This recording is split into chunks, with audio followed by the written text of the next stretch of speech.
Wow. Good evening, ladies and gentlemen. Welcome to Mormonism Live. How are you tonight, Mr. Real? I'm doing so good, Mr. Radio Free Mormon. Life treating you well? Oh, so well. I'm just so happy and thrilled to be here. We're going to be talking about some rocks tonight, rocks with special properties. Yeah, it's hard to find a magic rock, and we're going to be talking about 11 of them tonight. So It's not that. How hard have you tried? Well, I mean, when I joined the church and soon thereafter, somewhere along the way, learned about Seer Stones, there came a point where I took a few cool looking rocks in my young adulthood and tried to see if maybe I was a seer. And it never worked. I never did any sort of supernatural god magic with them, but it wasn't for a lack of trying. Are you serious right now? I did try once or twice to take a rock that I thought was pretty cool and see if maybe I had access to a seer stone, because everyone has one. Everyone has a seer stone out there with your name on it. Yeah. Mm-hmm. So what did you do? Did you put it in a hat? No, I put it in my hand and I buried my face into my hand and I excluded all light. Yes. And tried it that way. The hat was probably, according to Radio Free Mormon, and I don't know what episode it is, but it's an episode on magic. It might have been the hat that I was missing. It might have been, because the problem is if you put your eye too close to the stone, you can't focus. It can be doing all sorts of things, but you can't read it because it's too close to your eye. You need a hat to get some distance between your eye and the rock. Yeah, too close, you'll end up stoned. So there's that. Anything else from you, my friend? I know we were talking before the show went live. We were talking about an episode of Mormonism After Dark this week. Mm-hmm. And we had settled on, I think, Friday at 8 p.m. Mountain Time, 7 p.m. your time, but 8 p.m. Mountain Time for most of the folks who watch us from the great state of Utah. We'll do an episode of Mormonism After Dark this week, and we'll probably take a few more phone calls than we did the last time. Yes. And looking forward to that. So it's definitely a work in progress, and we're going to up the number of phone calls. It was our first episode. Mm-hmm. We're trying to feel our way. We were talking about what we're doing a bit. Hopefully it was marginally interesting, but we're going to have more phone calls on this coming episode number 2 of Mormonism After Dark, this Friday at 8:00 Mountain Time. Yeah. You and I have sort of plotted this out, and I think maybe I came into that episode maybe thinking a little differently than you were, and I think we're on the same page now, and I'm excited for episode 2 of it. Any other thoughts from you? And otherwise, we'll jump into this episode. I'll be wearing my tuxedo again. This time I'm thinking I'll wear a white bow tie. Ooh, nice. Look at that. You dapper fellow. All right, let me move that over. All right, so folks, tonight, I just released an episode this morning where I went through the top 10 seer stones in Mormonism. You can check that out on our YouTube channel. It's just a 21-minute video. It just goes through each of the stones sort of on a very surface level, 20,000-foot view. But tonight, we're going to dive a little bit into each of these stones. We'll talk a little bit about them, but we're going to focus on one in particular. We'll certainly talk about the iron-banded jasper egg-shaped one there on the left side of that thumbnail, if you're looking at the screen. But there is one that I want to give a little bit more attention to, and I always find this interesting. One of the funnest things about what we do, RFM, are these moments where we both learn something that neither one of us knew prior to preparing for that episode. And when that happens, when I don't know it and you don't know it, I pretty safely assume about 98 to 99% of people out there thinking about Mormonism don't know the thing that we learned either. And so it'll be, I think, a fun night for most of you out there to learn some new things. Well, it gets complicated. It turns out there are so many seer stones you could minor in the subject in college. Yeah, there's enough there for at least a semester of geology classes and magic classes combined without having to repeat things. Yes, and I learned a few things about gorgets among the Native Americans, so that'll be interesting. Did you say I'm gorgeous? Well, you are, but I didn't say that. Okay. About gorgets.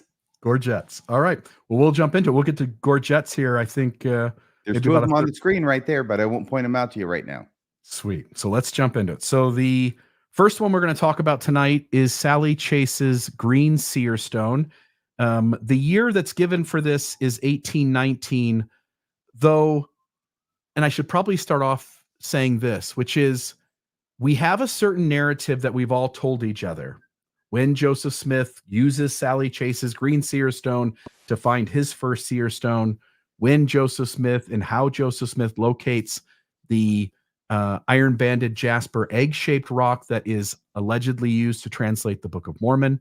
And what I learned in preparing for this episode tonight is that I have to set down, and I'm hoping the audience, you can too, set down your confidence level about what that narrative looks like. I think by the end of the night tonight, you will sense that maybe that's the narrative, but there may be a few twists and turns that none of us had sort of known up until this moment. And we'll sort of set our preconceived notions sort of on the back burner for tonight, go through the data, and we'll see where we end up. So in 1819, or possibly as late as 1822, Joseph Smith Jr. arranged to meet Sally Chase. Now, we know that Joseph is sort of friends, sometimes enemies, we'll call them frenemies, with Willard Chase. Yeah. And Sally Chase is Willard's older sister. She already has a reputation by the year 1819 in Palmyra as a scryer. She already has her own seer stone. And this is the first moment in the documentary history that we can point to, again, based on the narrative that we sort of pass around, where Joseph is involved in using a seer stone. And in this instance, he's using someone else's. So he arranged to meet with Sally Chase. She demonstrates her supernatural ability by placing her small green stone in a hat. By the way, there are historical references, and I don't have them for each of the stones. For some of the stones that we know less about, I've tried to include a quote or two. For the ones that we know, we've had the story sort of said over and over again. I've just tried to write sort of a synopsis. But Joseph looks at her stone. So she used a stone in a hat. Joseph asked to use it. He looks into the stone, and he says that he sees a seer stone that is set aside for him. And he claims that that rock is 150 miles away, buried below a tree. And I've heard references, again, we're just talking about Sally Stone here. I've heard references, and you'll see it in the last sentence there on the screen, but Sally reportedly mounted her thumb-sized stone into a paddle in order to use it. And you see a depiction of what that looks like in the pencil sketch in the top left corner there of that screen. And it's sort of a weird way to do things, to sort of lodge it into the paddle. Now, I don't know if that's what the paddle looked like, but in some way fastening the stone to a piece of wood so that she could essentially look at the stone without having to actually hold the stone. Mm-hmm. Had you ever heard that? No, but it's almost like a scene out of Raiders of the Lost Ark, right? When they find the burial place for the Ark.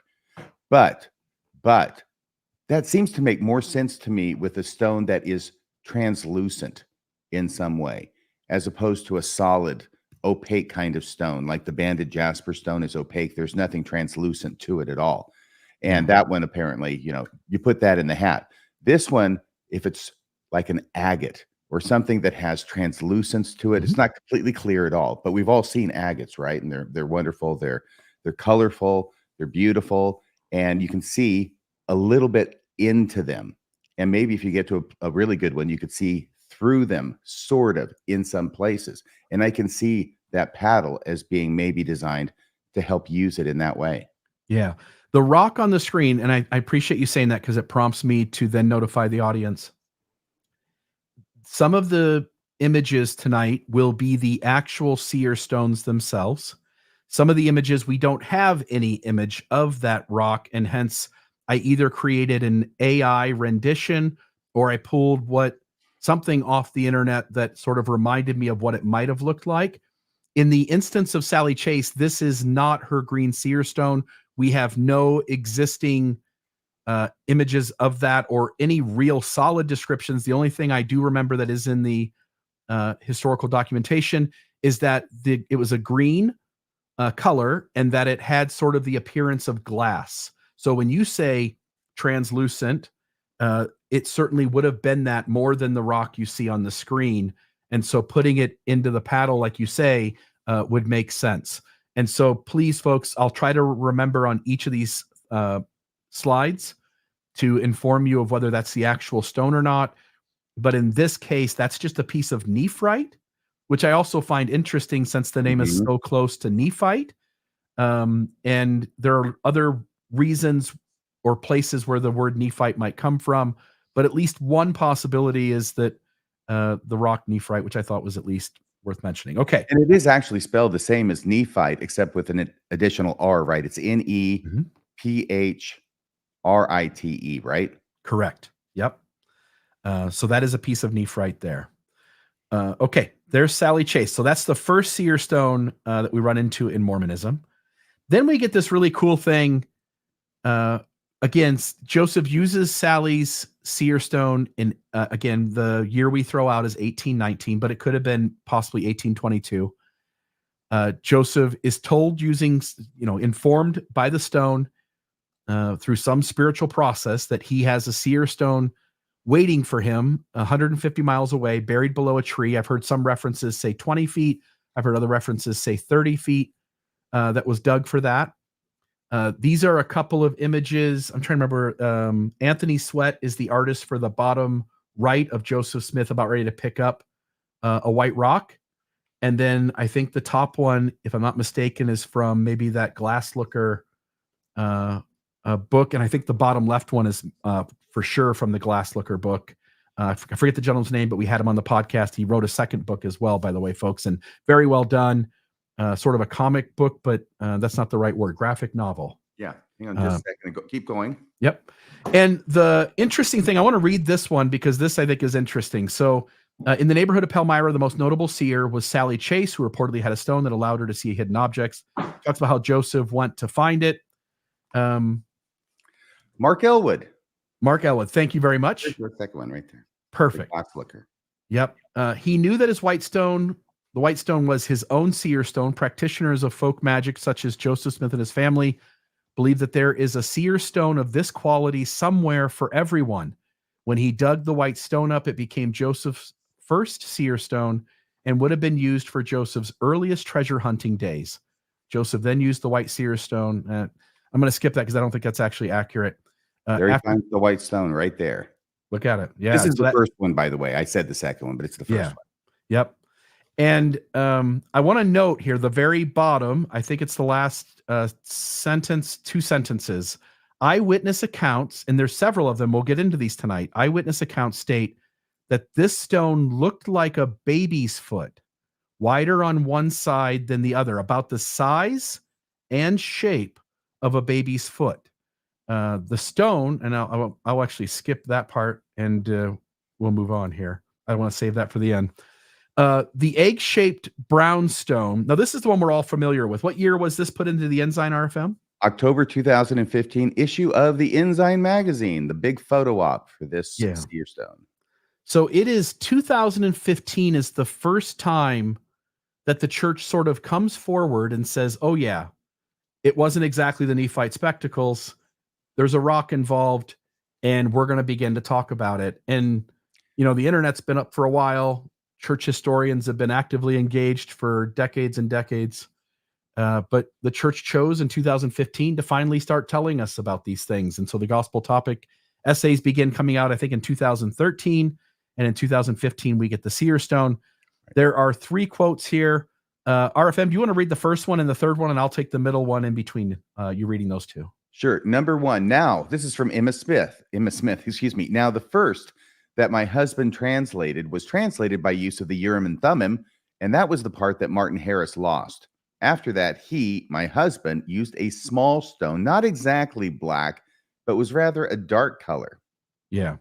And then B.H. Roberts said, quote, the seer stones referred to here, the seer stones, he has it plural, referred to here was a chocolate-colored, somewhat egg-shaped stone, which the prophet found while digging a well and company with his brother Hiram. It possessed the qualities of the Urim and Thummim, since by means of it, as described above, as well as by the means of the interpreters found at the Nephi record, Joseph was able to translate the characters engraved on the plates. And then finally, David Whitmer, by fervent prayer and by otherwise humbling himself, the prophet, however, again found favor and was presented with a strange oval-shaped, chocolate-colored stone. Reminds me of Ovaltine.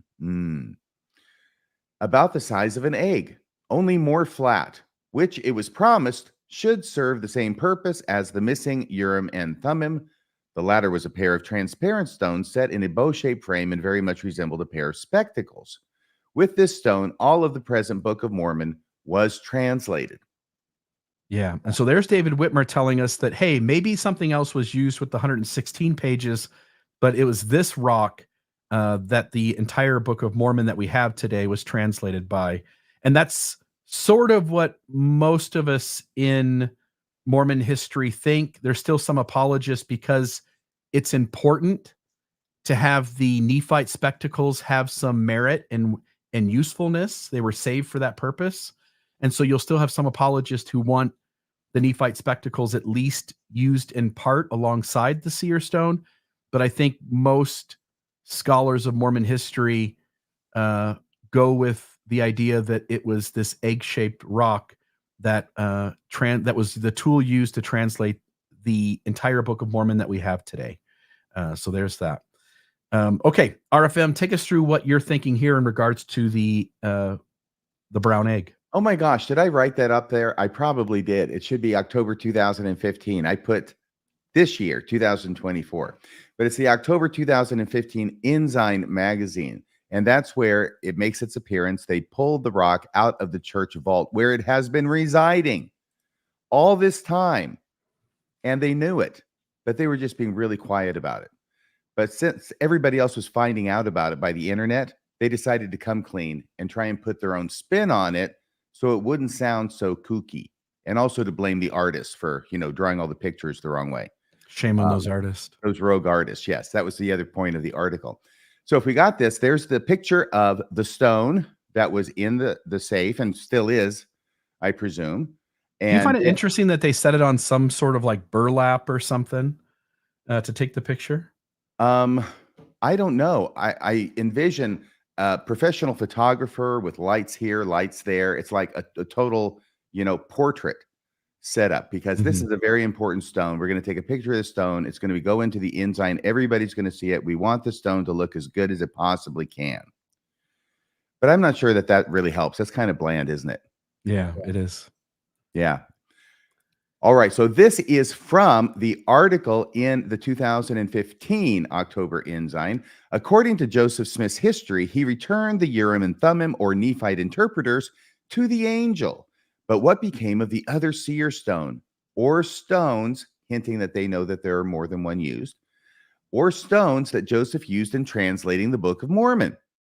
David Whitmer wrote that, quote, after the translation of the Book of Mormon was finished early in the spring of 1830, before April 6th, Joseph gave the stone to Oliver Cowdery and told me, as well as the rest, that he was through with it and he did not use the stone anymore. And the citation footnote in the article is to David Whitmer's An Address to All Believers in Christ, 1887, page 32. Now, I put that up here so we could see, and I took my copy, by the way, of the book, An Address to All Believers in Christ. It's not that long, okay? But I looked it up, and I found it. And I realized what they did was they stopped the quote before it started getting problematic. Because it gets problematic right after that period and the end of the quotation marks. And the next slide, I think we have the quote in its entirety.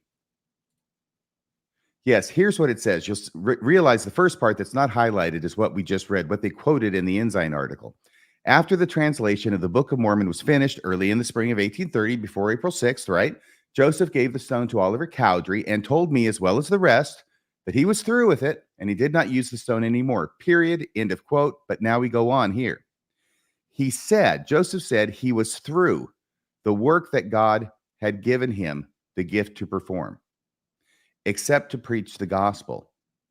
He told us that we would all have to depend on the Holy Ghost hereafter to be guided into truth and obtain the will of the Lord.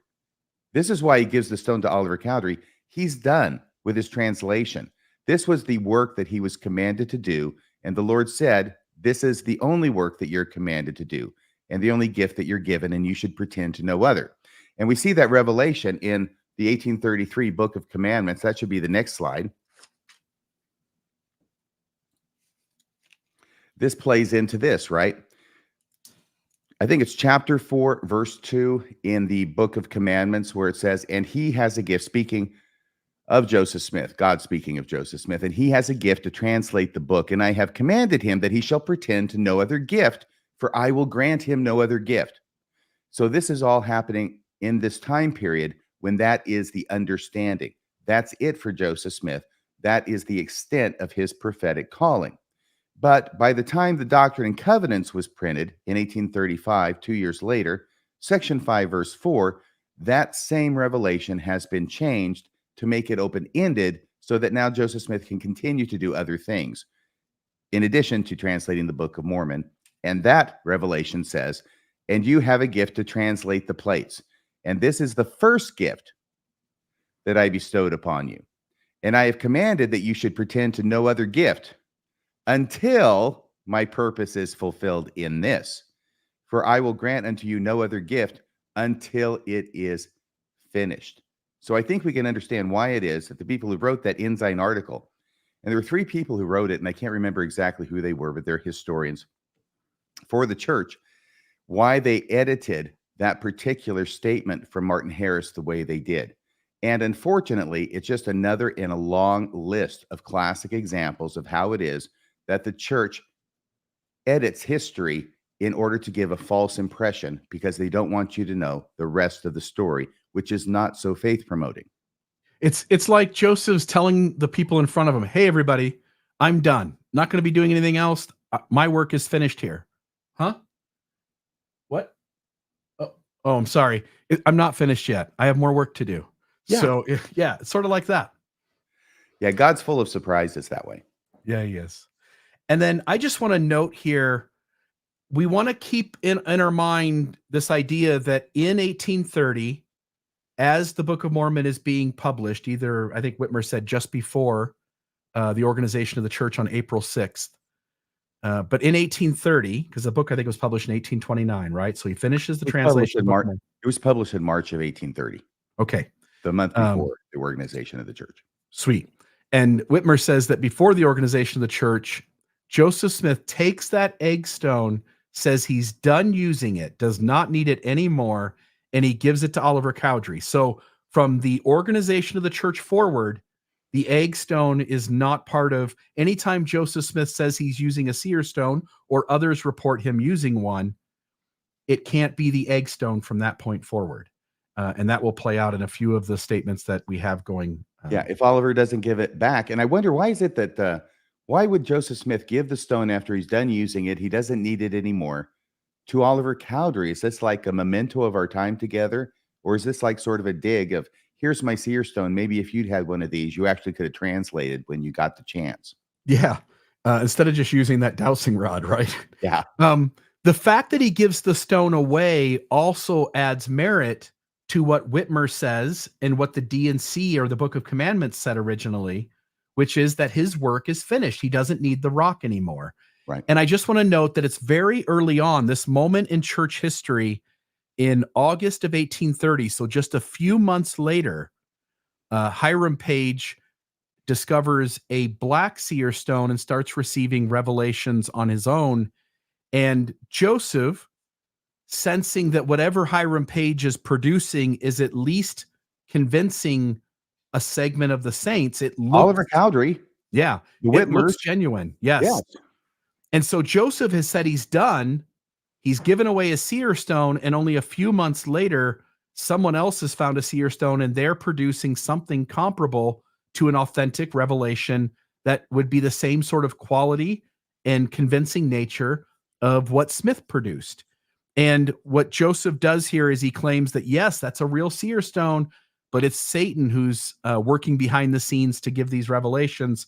And he then, I'm going to use the word manipulates the situation to have the stone pulverized into powder and the revelations that Page presents to be thrown into the fire and burned.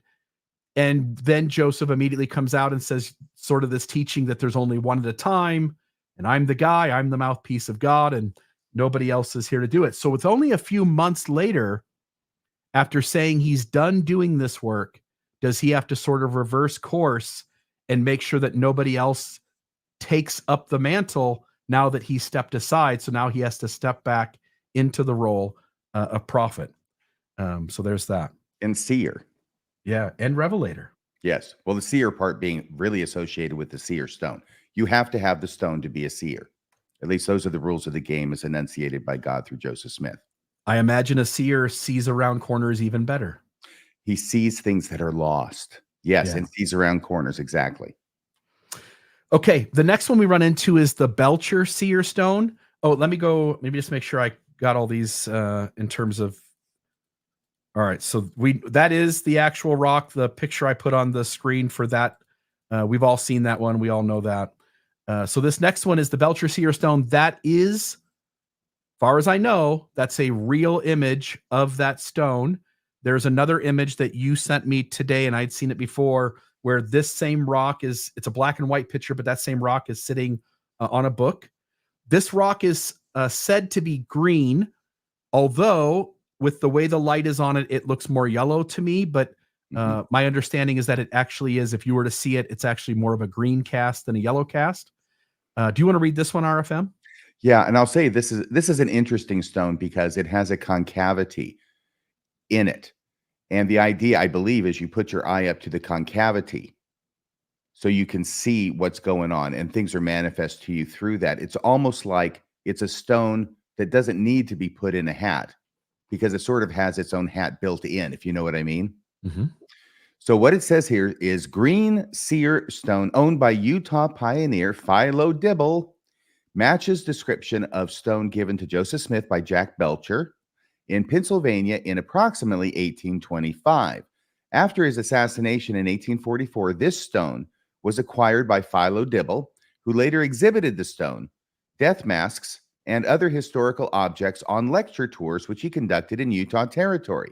It passed through various heirs and in 1993 was sold for $75,000. Prior to Joseph's purchase of the stone, Jack Belcher's son was using the seeing stone to locate lost items, including attempting to locate a missing child. This is a sad story, who was eventually found starved to death. After Joseph was killed, this stone changed owners multiple times. This stone recently sold for $75,000 in 1993 and now resides in a private collection.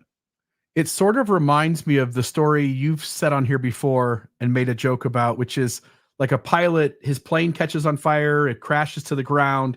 They find him, but where his Mormon garments are, he's not, he has no injuries to his body, no damage to his skin, but he's dead. So it doesn't really make much sense. Well, here they're looking for a missing child. Perhaps they located him, but the kid had already starved to death. Hence, even if the stone works, it doesn't really do any good. Right. And I think the more detailed account of the story is that it kept saying where the child was. They kept going and looking for the child in that place. The child was not there.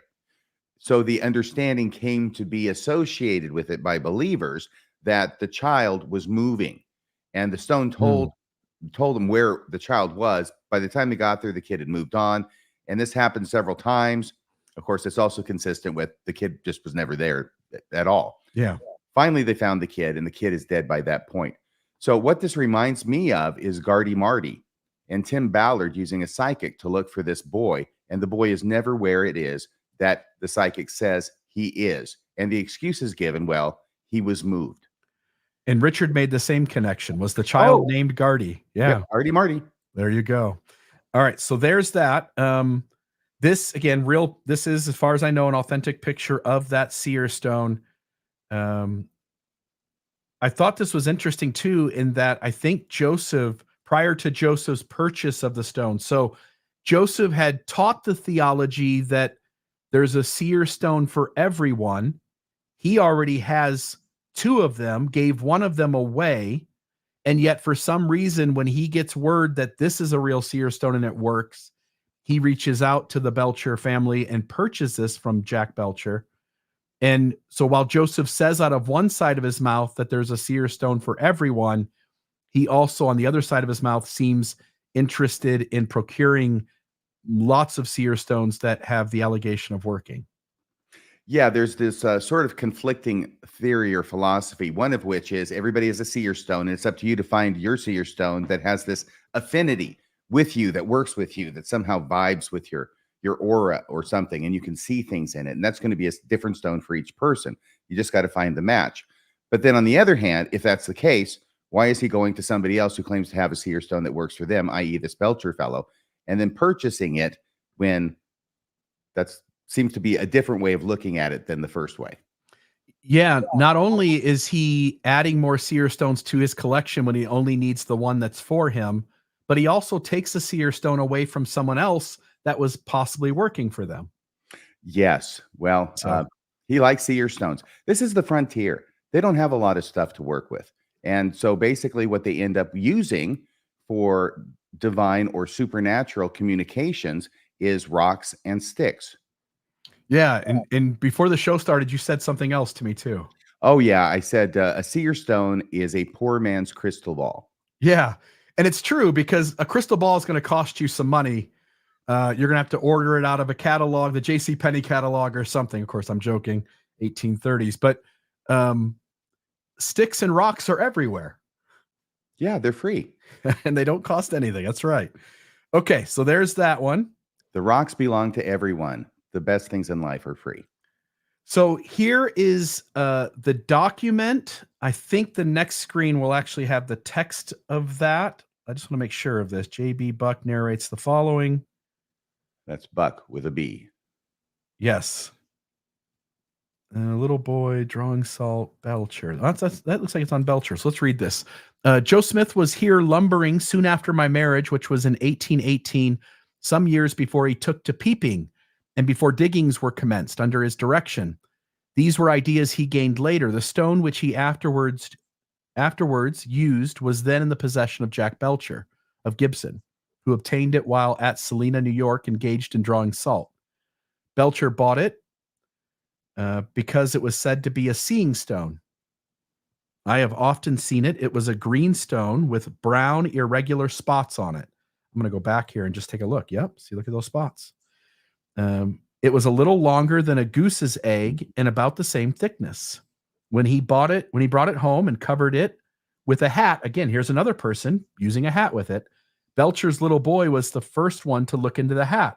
And as he did so, he said he saw a candle.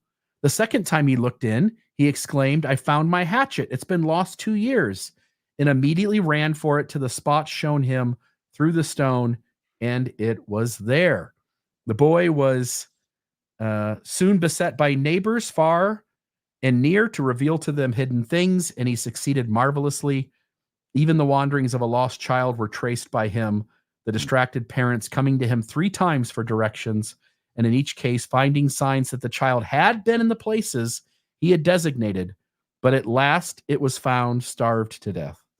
Joe Smith. So the leaves were moved, and there was a spot where something maybe had laid down in those places.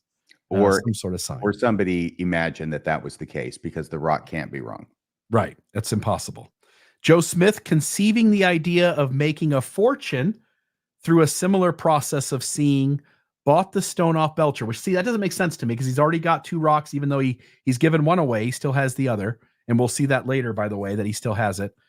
Bought the stone of Belcher and then began his operations and directing where hidden treasures could be found. His first diggings were near Captain Buck's sawmill at Red Rock, but because his followers broke the rules of silence, the enchantment removed the deposits. They always do. The enchantments always remove the deposits. The treasures always sink further into the earth.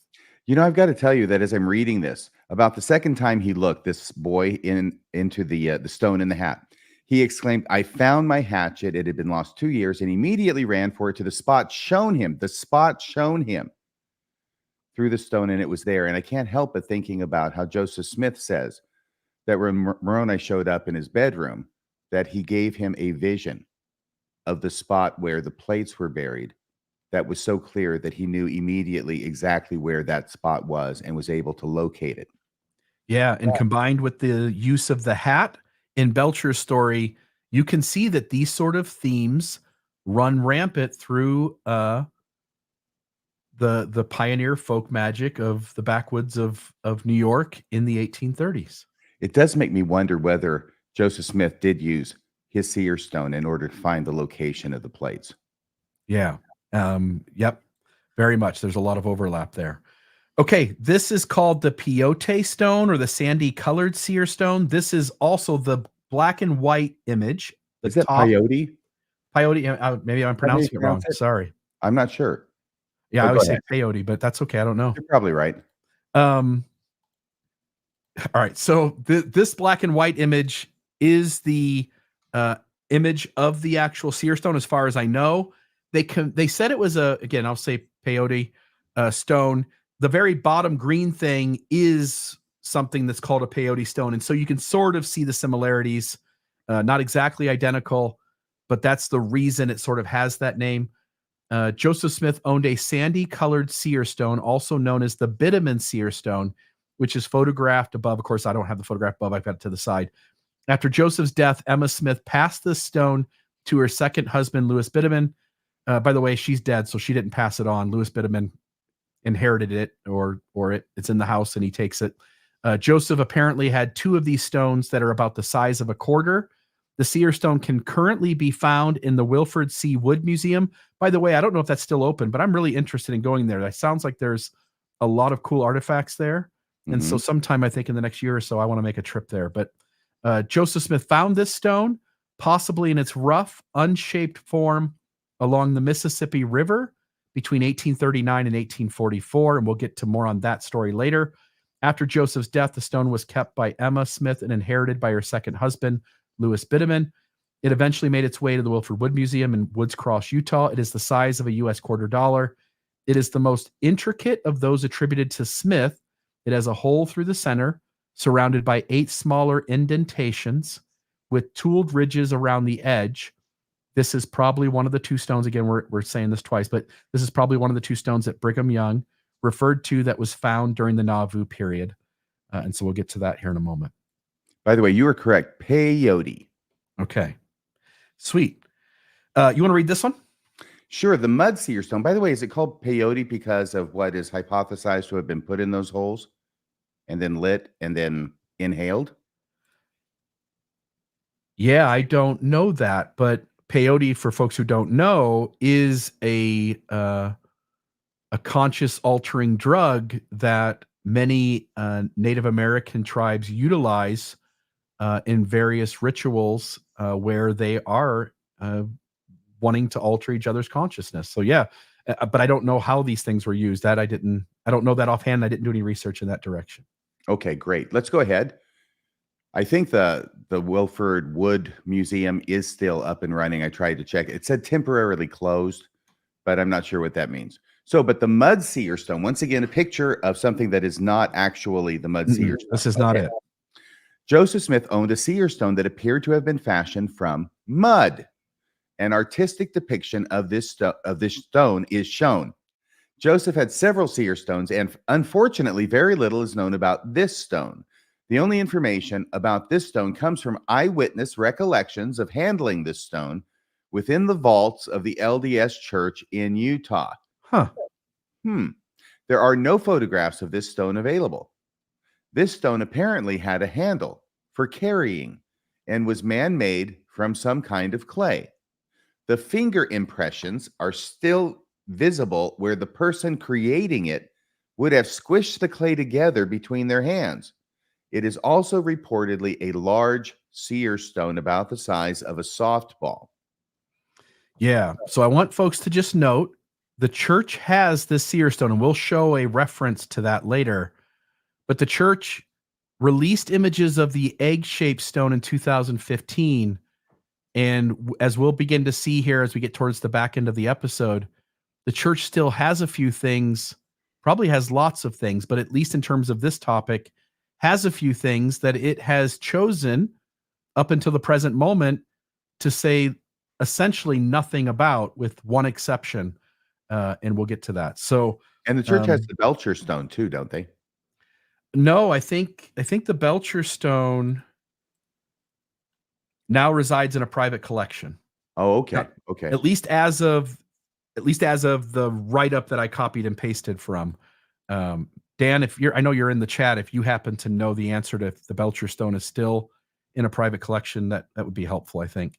Yeah, I thought that was a stone that was put on the altar of the Manti Temple in association with its dedication by Wilford Woodruff, but obviously it can go in and out of people's hands.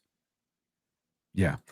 Okay. Mudstone. So the next one here is the 2 stones found on the beach. Again, one of them is that Peate stone. 2 stones found on the beach on 30th of September, 1855.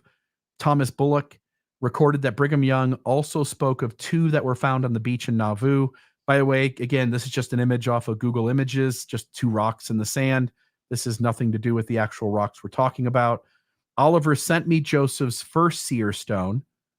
Again, that would almost certainly be the egg-shaped stone that Joseph gave away, which is actually, at least possibly or likely, not Joseph Smith's first seer stone. But as far as Brigham Young understood at the time, or Brigham Young understands something differently than we do, and he's right and we're wrong. But Oliver sent me Joseph's first seer stone. Oliver always kept it until he sent it to me. The second seer stone Dr. Williams had. The third one was a very large. So that's the mudstone. And Joseph found 2 small ones on the beach in Nauvoo, a little larger than a black walnut without the shock on it. So without the shell part on. So just the actual piece of walnut that you would throw in your mouth and eat. Joseph said, there is a stone for every person on the earth. I don't know that I have ever had a desire to have one. So there's the second prophet, seer, and revelator of the church, essentially telling you that seer stones don't seem very useful to him. Yeah, the thing that I think is exciting about this is that often, apologetically, Richard Bushman, among others, described the history of Joseph Smith's use of the seer stone as finding treasure, as this being a preparatory sort of thing that God was putting him through in order to learn how to use the Urim and Thummim. And he puts his seer stone behind him as the church is organized, right? That's the past. That's the errors of foolish youth. And now he's full on going to be a prophet of God and not be using these seer stones anymore. And yet this sounds very much like Joseph Smith maintained his interest in and perhaps use of seer stones throughout his entire life, up to and including finding 2 seer stones on the beach, which would be the beach of the Mississippi River, I presume, when he's at Nauvoo, which is where he is for the last 5 years of his life. So it sounds very late in his career to be interested in seer stones if the theory put forward by Richard Bushman and others is correct. Yeah. And we also know he has seer stones in his possession at his death, because we just read about one in which Emma had upon Joseph's martyrdom, in which Louis Bideman then inherited when Emma passed away. And so there's that. Okay. So those are the stones that are connected to Joseph Smith's time in the church. Now we're going to talk about a few others, and then we'll come back to at least one of the stones in regards to Joseph Smith. So RFM, do you want to read this one? This is the David Whitmer seer stone. Yes, this is David Whitmer seer stone. That's how it starts out. It was likely that David obtained this stone from Native American burial sites in Western New York. The seer stone is in reality a Native American gorget, which was a rock worn around the neck as a decorative but functional piece of armor. We'll talk about that a little bit. I think this really wasn't functional at all. I think this was decorative. It may have had some religious significance, but I don't think it was really going to help protect your throat. Just having a little rock here, I guess, is better than nothing. The stone was used during David Whitmer's church organization, his church's organization, and was used to obtain revelations during the 1870s and 1880s by his grandson, George Schweik. The David Whitmer stone is in the library archives of the Community of Christ in Independence, Missouri. So you can see you've got somewhat of an oblong, somewhat flattish stone. It looks like it's purplish in the left picture, which is colored. The one in the middle is black and white. And then it has, Dan Vogel saying, I tried to use Whitmer seer stone, but it didn't work for me. You got to find your own stone, Dan. Find your own stone. It'll work. I promise you. And it has two holes that are drilled into it. And these holes would, I believe, be used to pass through it a piece of cord through it. And then you could take it and tie it around behind your neck in order to make it into a necklace with the stone in front as the gorget or gorget. Yeah. And the only thing I want to say here, both of these images claim to be the Whitmer Seer Stone online. So these are both supposed to be legitimate images. I will say that the black and white photo has a little notch out of it in the top right hand side of right before you sort of get to the top of it. There's a little bit of kind of like a notch out, and the one to the left doesn't seem to have that. The other thing is the one to the left seems to have a serious crack running across it, and the one on the right doesn't. Now, maybe this is upside down on one and vice versa. So there might be reasons for that, but both of these claim to be images of that stone. Mm-hmm. And also the holes seem to be different. The black and white photo seems to have these drilled holes. The one on the left seems to have something placed into the holes, some sort of tubing or something, some sort of separate core that's placed into there. And so I'm not sure that these are the same rock, but they are online. It says that they are. So I'll just note that. This is from an address to all believers in Christ, because I just wanted to point out that as I'm reading this book, it's fascinating to get David Whitmer's account of what was going on at the time. He being so intimately involved in the foundational events of Mormonism, including the translation of the Book of Mormon. And what it is that he seems in his book to still, even in 1887, which is, I think, when he wrote it, put a priority on revelations received through a stone. That seemed to him to have a greater ability to be authentic rather than just receiving it willy-nilly without a stone. David Whitmer seems to have put a priority on revelations received by Joseph Smith through a seer stone. After relating the failed prophecy to go sell the copyright to the Book of Mormon in Canada to raise funds for its publication, David Whitmer writes the following. Now, is it wisdom to put your trust in Joseph Smith and believe all his revelations in the Doctrine and Covenants to be of God? Everyone who does not desire to be of Paul or of Apollos or of Joseph, but desires to be of Christ, will say that it is not wisdom to put our trust in him and believe his revelations as if from God's own mouth.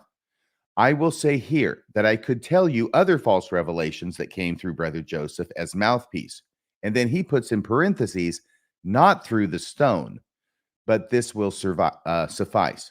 So it looks to me like David Whitmer continued to have a belief in the ability of a seer stone to communicate divine information through the rest of his life, perhaps. Yeah. I'm trying to think what else I want to say here, because the only other thing before I move on to the next spot. So yes, David Whitmer seems to think that when the stone is used, those revelations are trustworthy, and when the stone isn't, they're not.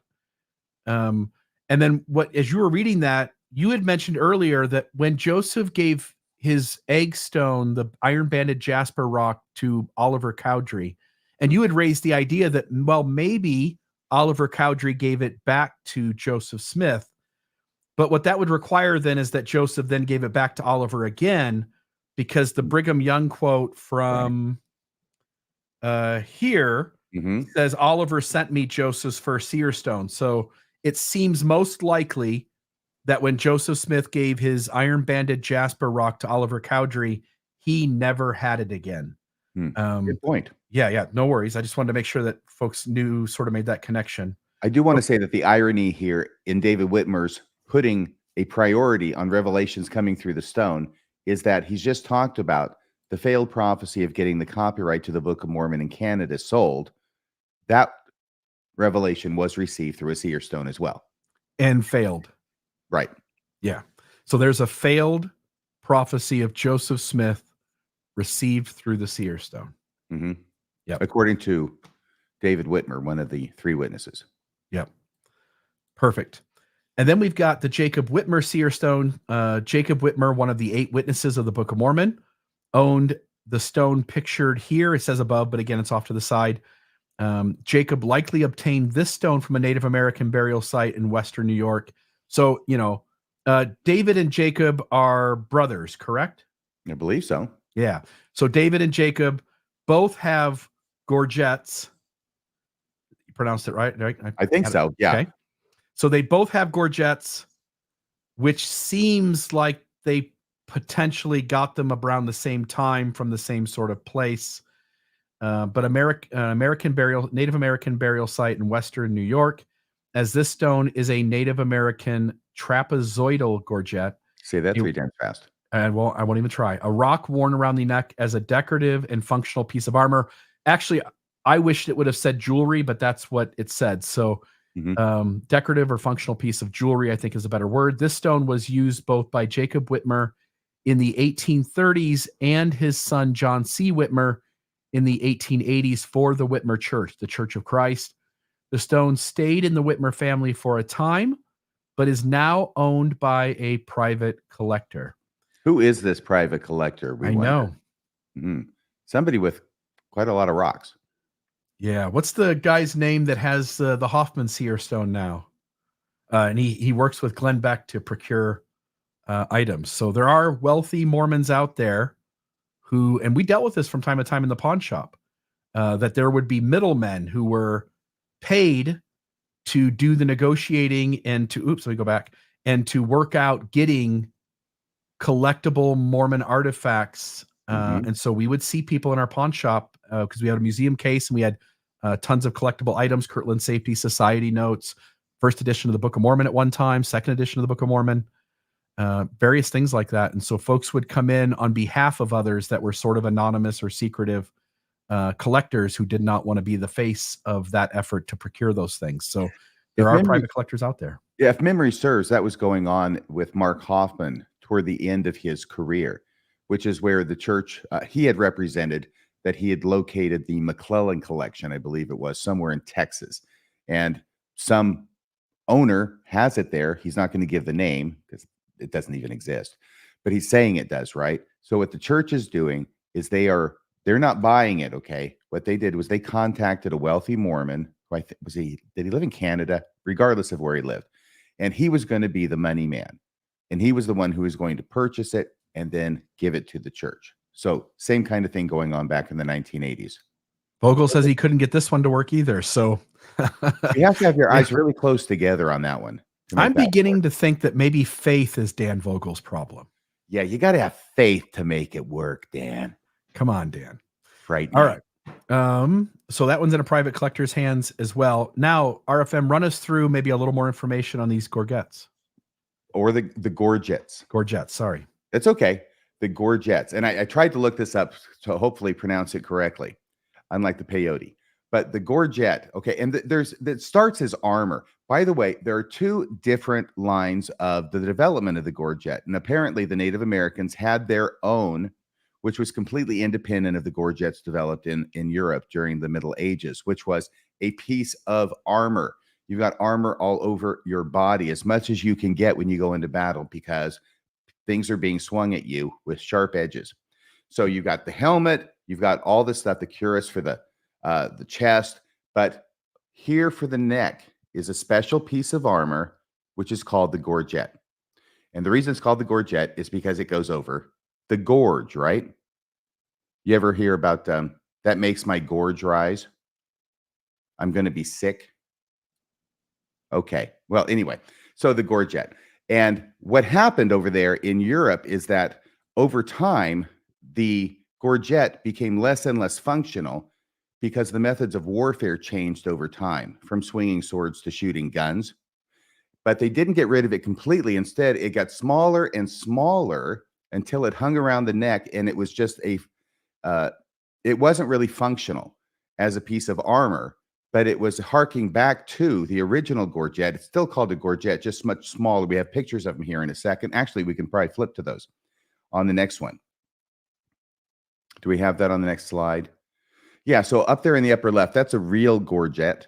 And over here on the right, they're getting smaller. And then down here, this is like during colonial times or something, where it is worn as an emblem or an insignia of some sort. But you can tell that whereas the one in the upper left could actually have some protective power to it. The one down here in the middle, yeah, that's not going to help at all. This is now decorative. It's more part of a uniform or part of maybe your, like George Washington, where when your position within the army, a higher position, you might have a gorget. So having said that, and going back to the other one, so the Native Americans, they never had the armor, of course, but they did seem to have, from a long time ago, thousands of years ago, pre-Columbian, they had come up independently with this idea of a gorget, which is on the cord, and it's a small thing, and it's more like what the European gorget ended up developing into, though of course not made of the same necessarily kind of material. It would be rock, it could be shell, it could be copper at some points, but these early gorgets were made of shell. So if shell as well as stone or copper, it says it right there, but it goes back thousands of years. So if you remember or look at those pictures of those seer stones, the ones that are gorgets that have the 2 holes drilled in them, you can see how that would work. And these would be found quite regularly in the mounds that were left in Northeast America or Northeast United States. And they would find them, and then they would use them because now they found it in a burial mound, and it would have special powers attributed to it just because of that. Yeah. And not important to the topic that we're talking about. You've sort of made the point. I just want to say it again, which is almost certainly the Native Americans and the Europeans weren't utilizing the same thing. It just happens to be covering the same part of the body. Mm-hmm. Hence, if Europeans are using, I don't know where the word gorget comes from, but assuming that's the Europeans using that word, when they saw the Native Americans having a item covering the neck too, they just automatically applied their word for their thing, which has a completely different use, to the item that the Native Americans have, which is completely unrelated other than it's covering the neck. And we call that loan shifting, don't we? Yeah, that is what it's called, isn't it? Can you say tape here? Yeah, there we go. Perfect. All right. And that might even, is that, you're saying this middle one you think is a European one and not, because that, again, I don't know for sure. I only can see the chin of the man, but that sort of looks a bit like a Native American part of a Native American's bottom part of their face, but I don't know if that is or not. I don't think it is. You know, it's cut off, and like the article that I read, I did some research on it, said that George Washington had worn one like it as well. Yeah, I think this is, I don't know. I think this is a guy who has a colonial costume on, and he's wearing the gorget. Gotcha. And as you point out, once it gets to be that small, if you throw a spear or you shoot a gun or you throw you strike a sword, it's simply going to slide off of that and hit skin and cause damage. That's not really going to protect anybody. But like you point out, that top one, the top ones probably would offer some decent protection to the throat and upper chest. Yes. So what you really need for protection is not a gorget. You just need a pocket watch right here in your vest pocket. That's what you need. Yeah, John Taylor can attest to that. Yes. All right. Hiram Page Seer Stone. In September 1830, Hiram Page, we already spoke about this from the Wikipedia page. Hiram Page unearthed the black stone, which he then began using as a seer stone to receive revelations for the Church of Christ. Page looked at the stone. It contained a sentence on paper to befit it. As soon as he wrote one sentence, another sentence came on the stone. Man, almost the same translation process. It is exactly the same. What could go wrong? And he even gets through 16 pages. You can just picture Joseph Smith standing there going, this ain't going to work. This ain't going to work. And next thing you know, page 5, page 11, page 16, Oliver Cowdery and the Whitmer family believed that the revelations received from the stone, probably about church government in the location of Zion. Remember, Joseph's given his stone away and his work is done. So somebody's got to pick up the mantle. They believed that they were direct communications from God. These revelations challenged Joseph Smith's exclusive authority. Troubled, Smith prayed, of course, as always. He prayed and received a revelation regarding this stone, now canonized as Doctrine and Covenants, section 28. Smith declared that the stone was an actual supernatural seer stone, but that it was consecrated for use by the devil and any revelations received from it were given by the devil. Page was convinced to destroy both the stone and the revelations. The stone was ground to powder. We can't have anybody else challenging Joseph Smith's authority. The stone was ground to powder and all the revelations burned. The events of this story established the doctrine that only the prophet could receive revelations for the whole church, and that any communication from God out of harmony with the prophets was from the deceiver. And from this point onward, Joseph Smith secured his place as the sole revelator for the entire church. So there's that. Well, we can understand that in Joseph Smith's position, he can't very well go out there and say, Hiram Page, what, are you crazy? You can't see anything in a rock. Yeah, no, you can't do that, can you? Because you're seeing things left and right. By the way, this is not that seer stone, and I don't know if I said it or not, but the Jacob Whitmer one, that is an actual picture of it. That rock is just a black rock off the internet. It looks like obsidian. Yeah, I'm sure that's what it is, but that is not Hiram Page's seer stone. That was destroyed into powder, no longer to be used as an instrument for revelation. Imagine Joseph Smith. You've got Hiram Page over there. You just gave your seer stone away.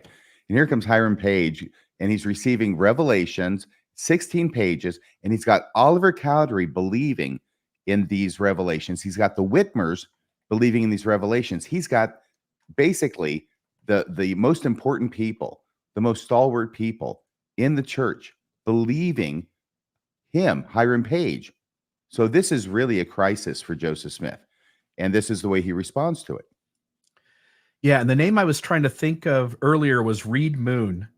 Reed Moon, as far as I know, is the collector on behalf of Glenn Beck. So Reed Moon is the one who interacts with the folks. Glenn Beck puts forward the money, and they put a collection of Mormon artifacts together. And part of how I know that, you and I had talked about this before, and I think I've mentioned it on one of the podcasts because we were talking about Reed Moon with something else. But with this Mark Hoffman forged seer stone, this seer stone was in the possession of Family Pawn where I worked. This sat in our museum case. I took this to a Sunstone conference one year and talked about seer stones in a session, and then brought this out at the end of the session, and folks stayed after to look at it. This was a Mark Hoffman forged seer stone, and Mark Hoffman does the thing that Mark always does, which is brilliant. He finds something in church history that's already established. And what he finds is he finds Jacob Whitmer's seer stone, and he finds David Whitmer's seer stone. He knows that both of those are gorgets. And he knows that if I'm going to make a fake seer stone, I should copy it after that pattern. There are two of them. Every other seer stone is sort of its own unique thing, but there are two seer stones that are Native American gorgets. So it makes perfect sense that when Hoffman comes along and wants to create a forged one, that he creates one, either creates a Native American gorget, or he takes an existing Native American gorget and claims to have it essentially transition its usefulness over to being a seer stone.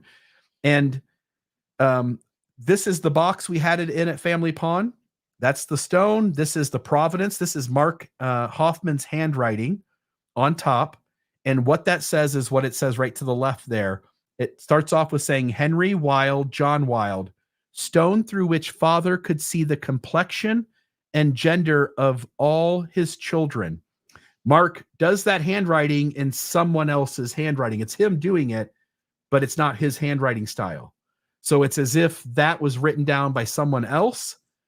And then he adds, and then it says there, he says he found it about 1860, near in 1851, and then in pencil, Logan, Utah, 1852, I think it says there. And so that's Hoffman's pencil marks meant to be interpreted as being Hoffman, and the other writing is Hoffman as well, but that's then claimed to be someone else's handwriting, giving it a provenance. And so it's Hoffman correcting the seller of the stone, which is actually him. He's the one who fabricates the entire story. Additional information about the stone states that Hoffman claimed he found it in an antique store just outside of Logan, Utah. The store was visited by Lynn Jacobs, and the owner of the store didn't know anything about the stone. The inscription is supposedly by the son or daughter of her father's use of the stone, but it's actually Hoffman. Hoffman claimed, by the way, that's, folks, for those of you who might be a little new to Mormon history, Mark Hoffman it's been demonstrated and shown that Hoffman forged the handwriting and signatures of, I'm going to say, like 20 famous people in history, including like founders of the Constitution, early folks sort of in the setup of American history. There is a record of all of the signatures that he's forged, and I've seen that page, and it's line after line after line of people: Abraham Lincoln, Thomas Jefferson, all those kinds of folks. He had at some point in his career as a forger, if you can have such a career, I guess you can, because he made some money. He had done things claiming it to be the signatures of numerous famous folks. So for him to scratch out something by a complete nobody would be no problem at all for him. So he does that. I'm presuming that what this means is that the person who allegedly could use the stone to see the complexion and gender of all his children, this is before they're born. Yes, when the wife was pregnant, he would allegedly, again, this is all fiction, but the father would use the seer stone to find out the complexion and gender of his children before they were born. Yep. Hoffman claimed it was owned by a bishop for personal use around the early 1850s. Again, same thing, used to determine the gender and complexion of his children. It says there, before they were born. Hoffman was known to make things look more legitimate with tiny details such as a pencil correction of the date on this inscription. And again, using the gorget as gorget. I'm sorry, right? Yes. Gorget as the foundational sort of way in which he starts to bring this forgery forward. It's that which also gives it merit and legitimacy. Whether or not this is an actual seer stone, that, by the way, that's known. It's not an actual seer stone. That the last sentence, I don't remember where I copied this from, but the last sentence should have read, whether or not this is an actual Native American gorget or whether it is not, that is unknown. We definitely know it's not a real seer stone. This is a Mark Hoffman forgery. So, okay. Yeah, fascinating that you had that in your shop. What happened to it? Did you sell it? Chris Bloxam got a phone call and originally did not want to sell it unless he knew who was providing the money behind the purchase, and he learned that it was Glenn Beck, and it was Reed Moon who bought the stone off of him. So, but this is after it is known to have been produced by Mark Hoffman, that this is a forgery, yes. And the value is not in its authenticity. The value is in its forgery. Yes, because it is connected to Mark Hoffman, and because it's got this cool fictional story attributed to it, it still has some significant collector value. Apparently. Yes. Yep. So there's that. All right, folks, I want to jump into some of the things that we thought were interesting, things we didn't know before. And these are quotes regarding the white baby footstone. Again, this is not an actual image. We've never seen it. There are no images out there, but this rock does exist today. It is somewhere. I'm going to give you 3 guesses, folks, if you can guess where this rock is and why we haven't heard of it. And the first 2 guesses don't count. RFM, baby steps down the street to the church office building. Yeah, look at that. The COB. Okay, so on each of these, I show the original document first. We don't need to read the small document. Just know that that's it. If you have any doubts that what I show on the next screen is not this, feel free to pause your screen in both places and compare, but they are the same thing. In 1867, Palmyra resident Pomeroy Tucker published his Origin, Rise, and Progress of Mormonism. That should be what that is. See, Origin, Rise, and Progress of Mormonism. His own take on Joseph Smith's early life in a later interview with Palmyra residents. Some claimed Willard Chase was upset that Tucker never interviewed him for the book. Here's the quote that I want to draw attention to. In September 1819, a curious stone was found in the digging of a well upon the premises of Mr. Clark Chase near Palmyra. Mr. Clark Chase near Palmyra. This stone attracted particular notice on account of its peculiar shape, resembling that of a child's foot. It was of a whitish, glassy appearance, though opaque, resembling quartz. Now, again, this sounds a lot like the first seer stone that Joseph gets 150 miles away, buried underneath a tree, that he learns of its location by using Sally Chase's green seer stone. Joseph Smith Sr. and his elder son, so here's the quote continues, Joseph Smith Sr.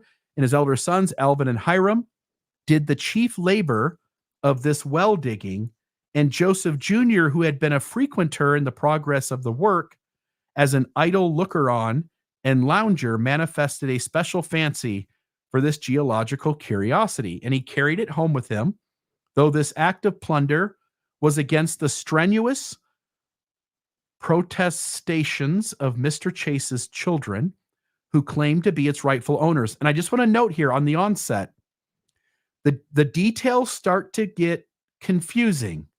And by the way, Dan, I see you in the comments, and I see you saying the brown stone came from the Chase well in 1822. That's always been my understanding, RFM. That's always been your understanding as well, correct? Yes, as far as I have an understanding about this. It's always somewhat complicated to me. Yes. And so, Dan, I had actually reached out to you on Facebook. I didn't see you respond. I didn't even see that you had seen it, so maybe you hadn't yet.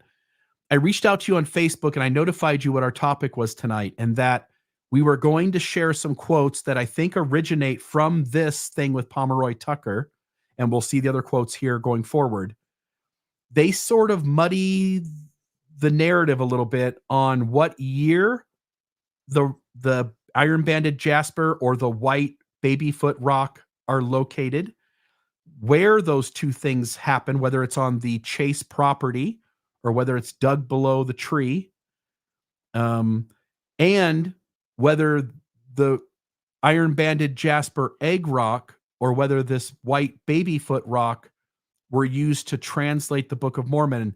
And I think I couldn't find the source for this, but I did see in two places it was mentioned that Mark Ashurst McGee, who's a church historian with the Church Historian's Office, works on the Joseph Smith papers, for instance, that he, at least at one time, had lent some credibility to maybe the white seer stone being the one that was used to translate the Book of Mormon instead of the egg-shaped iron-banded jasper rock. And so, Dan, as we go through these quotes, I would very much appreciate your 2 cents on why you don't trust these quotes, and why you would lean towards sort of the dominant narrative, if I can borrow Richard Bushman's phrase, the dominant narrative that it was in 1822 on the Chase property.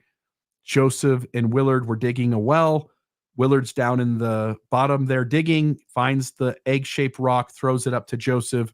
Joseph is enamored with the rock, holds onto it. Willard tries to get it back several times. And by the way, somebody just said, Dan Vogel, please call in. You're welcome. I would love that if you wanted to call in when we get to the phone calls. Hey, give me that rock back. That's my rock. Yeah. Willard Chase asked for the rock multiple times and was declined by Joseph Smith each time. I don't have the quote in front of me, but I used it in the video I released this morning.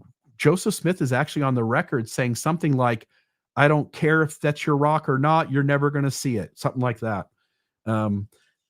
Excuse me. Okay, so.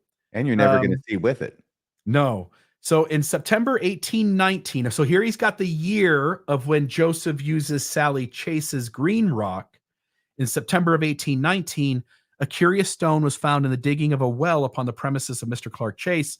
And then rather than it just being Joseph and Willard digging the well on the Chase property, this story has Joseph Smith Sr., Alvin's there, Hiram's there, and the Chase children are there, at least Willard for sure. And so the story is sort of not told in the same way that we read it in other places. So there are, as Dan's pointing out, there are reasons to sort of distrust this source. Anything you want to say about this particular quote? And I'll let you read the next one.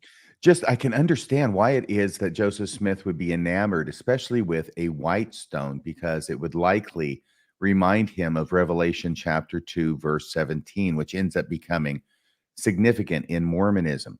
And that is, of course, the verse that says, "And to him that overcometh, will I give to eat of the hidden manna, and will give him a white stone, and in the stone a new name written, which no man knoweth, saving he that receiveth it." Yeah, and that establishment of that scripture sort of gives prominence, as you point out, to white stones maybe being seen by the general public around Joseph as having more, being believed more to be a seer stone because of those scriptures in the Bible. Possibly. Certainly special. Yeah. Okay. So here's the source. This is the early days of Mormonism. I've got the spot there at the bottom. I'll now let you read what was on that on this slide, which is easier to read. Thank goodness. Mm-hmm. Frederick G. Mather published an article in Lippincott's magazine titled "The Early Days of Mormonism" in August 1880. He appears to use Tucker's book as a source because it's very similar. Failing in this, he writes, "The unfolding flower of Mormonism would have been nipped in the bud had not Joe's father and brother been engaged in digging a well upon the premises of Clark Chase in September 1819. Joseph Jr. stood idly by with some of the Chase children when a stone resembling a child's foot was thrown from the well. The Chase children claimed the curiosity as it was considered, but Joe seized and retained it." Yeah. So again, we get the 1819 year, which is the year that Joseph is supposed to have used Sally Chase's stone and then found his seer stone 150 miles away. So it's almost like they're, is convoluting the right word, but convoluting two different stories. Combining? But sort of taking parts from two different stories and hence not getting the story accurate based on either of those accounts. 1819. But you do have this idea that, it is a well. The stone is thrown up from the bottom of the well, which is what I think Willard reports having done. The Chase children claimed it was a curiosity as it was considered, but Joe seized it and retained it. So there's that. This is The Origin of Mormonism by Mrs. Dr. Horace Eaton of Palmyra, New York. There's the section I'm using. This is a quote, "At the early age of 15, while watching his father digging a well," so now we've got Joseph Sr. again, "Joe espied a stone of curious shape. It must have borne some resemblance to the stone foot of Buddha, which Mrs. House tells us of at Bangkok, Siam. All the difference, this was smaller, like a child's foot. At any rate, it has left footprints on the sands of time." No pun intended, I think, by the author. "This little stone was the acorn of the Mormon oak. This was the famous Palmyra seer or peak stone, with which Joseph Smith did most certainly divine." So there's that.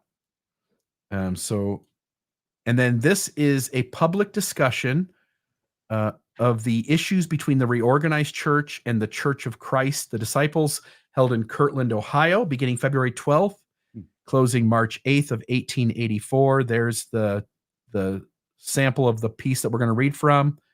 And so, RFM, do you want to take this one? Certainly. So during Church of Christ minister Clark Braden's 1884 debate with RLDS missionary E.L. Kelly, who would later become presiding bishop in the reorganized church, he seems to have quoted Tucker. In September 1822, while digging a well for Willard Chase, imposter Joe's father found a singularly shaped stone of cloudy quartz, strangely resembling a child's foot. Imposter Joe, well, that's kind of rude, isn't it? Imposter Joe, who was loafing around, was very much interested in the stone and finally stole it from Mr. Chase's children. That Joseph Smith, that imposter, he's just always stealing rocks from everybody.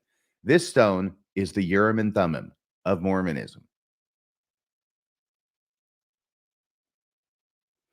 Boy, everybody was writing books on Mormonism. I think they still are. This one's called New Light on Mormonism by Mrs. Ellen E. Dickinson. Thank you, RFM. Sure.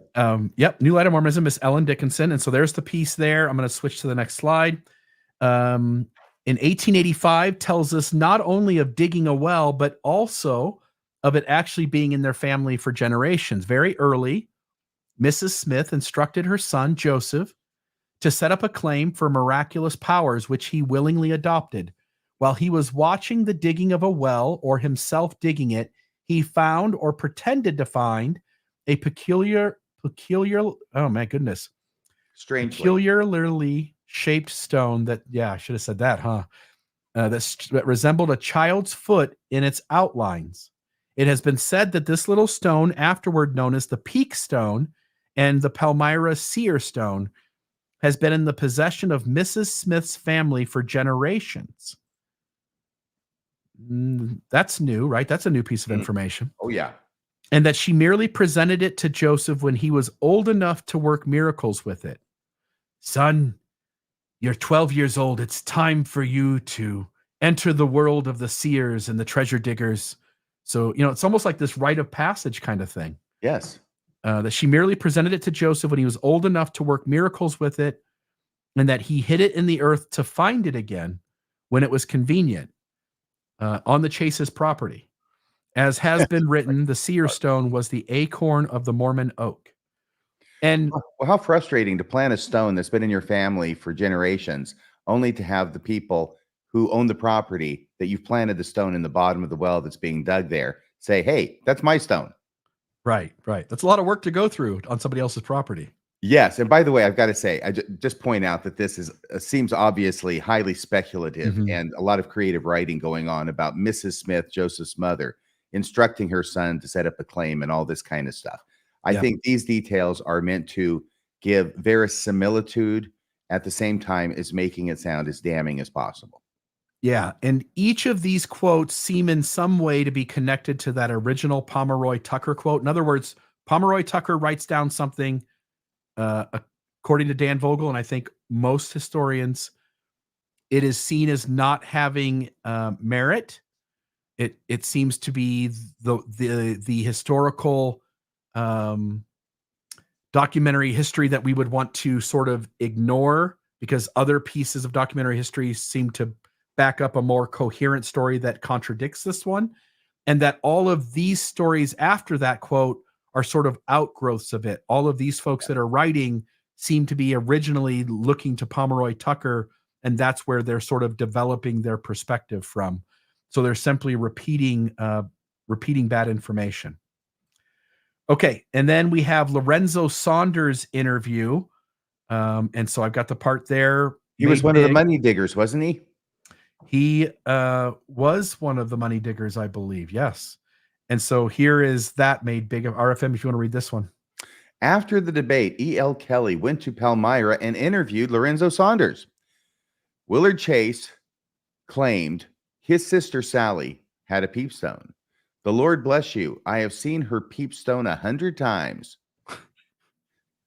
That's Sally and her peepstone. Hopefully we're still talking peepstones. Yes, it's a quarter a peep. It was a little bit of a stone, and it was green. And she would hold it before light. After I left there, it was 30 years ago. After I left there, I cannot tell you whether the peepstone was used or not, because I wasn't there anymore. When men will come to me and tell me that men can pick stones out of this earth, sentence incomplete. As I told Joe Smith, I'm sorry, that's Joe, period, abbreviated for Joseph. As I told Joseph Smith when he dug one out of a well on Chase's farm in the shape of a baby's foot. There we have it again. And he might have been close enough around to know what was going on, even though this is somewhat late. They dug that hole for money. Chase's and Smith's all together was digging it. I knew all about the stone. Edmund Chase told me all about it. Okay, so that's his source. He lives here now, this side of Kalamazoo. He is a man older than I am. The spot where the famous Peake Stone was discovered on the property of Clark Chase in the year 1819 is now marked by a gray slab, which stands close to a well, the well, which was being dug when this white stone, in the shape of a child's foot, was turned up and appropriated by the future seer. The tradition is that Joseph ran home across lots, some 2 miles, to show his mother this new possession, which was like most, if not all, of his later possessions, unlawfully gained. He stole that damn rock. and that from this late date, he saw wonders through the peaker, it being employed by himself and perhaps others in the neighborhood to find any or everything they desired. You said peaker, right? That's what it says, isn't it? Okay. Yeah, I just want to make sure. Okay. What did you think I said? No, that's okay. I'm just a quarter a peep. Anyway, I'm moving on. Okay, very good. So he gets the year again as 1819. So they're sort of conflating it with that earlier account of working with Sally Chase's stone. You have Sally Chase and her stone mentioned at the beginning. So again, it's almost like these two stories. 1819, Sally Chase, green stone. Joseph finds his white seer stone, shape of a baby's foot. 1822, Chase property. Willard and Joseph are digging a well. They find the iron-banded jasper egg rock. Those two are being conflated at times. But it is an interesting account. And I think this one seems much less connected to the Pomeroy Tucker quote. And so at least on some level, there's some reason to maybe at least sort of think all of this through. And maybe things aren't the way we've been taught they are since 2015. And maybe this was ultimately and originally one of the sources that Pomeroy Tucker learned about this from. Yeah, because he was a Palmyra native too, if I'm not mistaken, and Lorenzo Saunders are. So certainly all of these folks who know the Smiths are open about criticizing the family, open about talking about the history of Mormonism and how things aren't the way Joseph said they were. Certainly these folks in Palmyra have talked to each other and had conversations. And as we all know in studying like the First Vision, for instance, the more that people talk to each other, the more that people recount memories, the more distortion there is to those memories. And the more often you remember something, but it's actually not your memory. It's what someone told you about an event. And so the more people talk, the more people remember, the worse the recounting of those memories are going to be. This one here is Early Days of Mormonism, Palmyra, Kirtland, and Nauvoo, J.H. Kennedy. There's the section. And Early Days of Mormonism, Palmyra, Kirtland, Palmyra, Kirtland, and Nauvoo. James Harrison Kennedy was published in 1888. And again, perhaps using Pomeroy Tucker as a source. In September 1819, they were engaged in such occupation upon the premises of Clark Chase. And I might have read this one already. Famous peak stone of anti-Mormon fame was brought to light with the earth thrown to the surface. There appeared a small stone shaped something like a human foot, opaque and of a clear whitish appearance. The children of Mr. Chase claimed it as a matter of natural possession, meaning that they found it on the Chase's property, hence it belonged to that family. But young Joe advanced the claim of discovery and carried it home in his hands. That's why they called him Finders Keepers Joe. Yeah, finders, keepers, losers, weepers.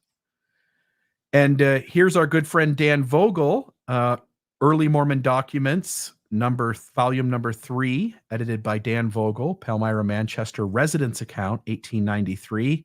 That's the page image that I took for this. And RFM, if you want to read that one. 1893, the New York Herald published an article where they interviewed Palmyra residents. Wow, they must have been getting kind of long in the tooth by then. Though this portion with the stones doesn't mention a specific source. In the autumn of 1819, an incident occurred which put young Joe Smith into a wider field of operations. It was the beginning of a series of fake discoveries, which culminated in his claim that with the assistance of a beautiful angel, he had discovered the golden plates of a new gospel. The elder Smith, I guess it would be Joseph Smith Sr., was digging a well for Clark Chase, 2 miles south of Palmyra. The Chase children were playing about the well when one of the Smith boys shoveled out a clear white stone shaped like a human foot. It was quite transparent, something like a peepstone, which the Chase children had used as a plaything. One of the girls said that when she peeped into the stone, she saw things that had been lost. She was quite joyous over the treasure until young Joe, who was idling about the well, seized the agate and carried it away. Yep. So there's that one. And then here I want to just stop for a moment. So we've shared, I don't know what it was, 6 or 7 quotes. At least a bunch of the majority of them could be attributed to Pomeroy Tucker. I think that sort of the same language, sort of the same kind of memory. But there's at least some, and again, I would welcome Dan if you want to call in and sort of lay out why we know for sure the iron banded jasper rock was the one dug up on the Chase property, and that the year was most likely 1822 or close to it, and that 1819 is really the white rock with Sally Chase. But these 6 or 7 quotes are intimating that Joseph on the Chase property got the white babyfoot rock. Now, this also would make sense in that soon as the Book of Mormon is done, and around the time of the organization of the church, Joseph Smith gets rid of his iron-banded jasper egg rock, gives it to Oliver Cowdery. He still has the white babyfoot rock, and you and I were talking today in D. Michael Quinn's Early Mormonism in the Magic Worldview. On page 242, there is a section that starts talking about Seer Stones. And I wanted to read a couple of these quotes, see if I got the right ones here.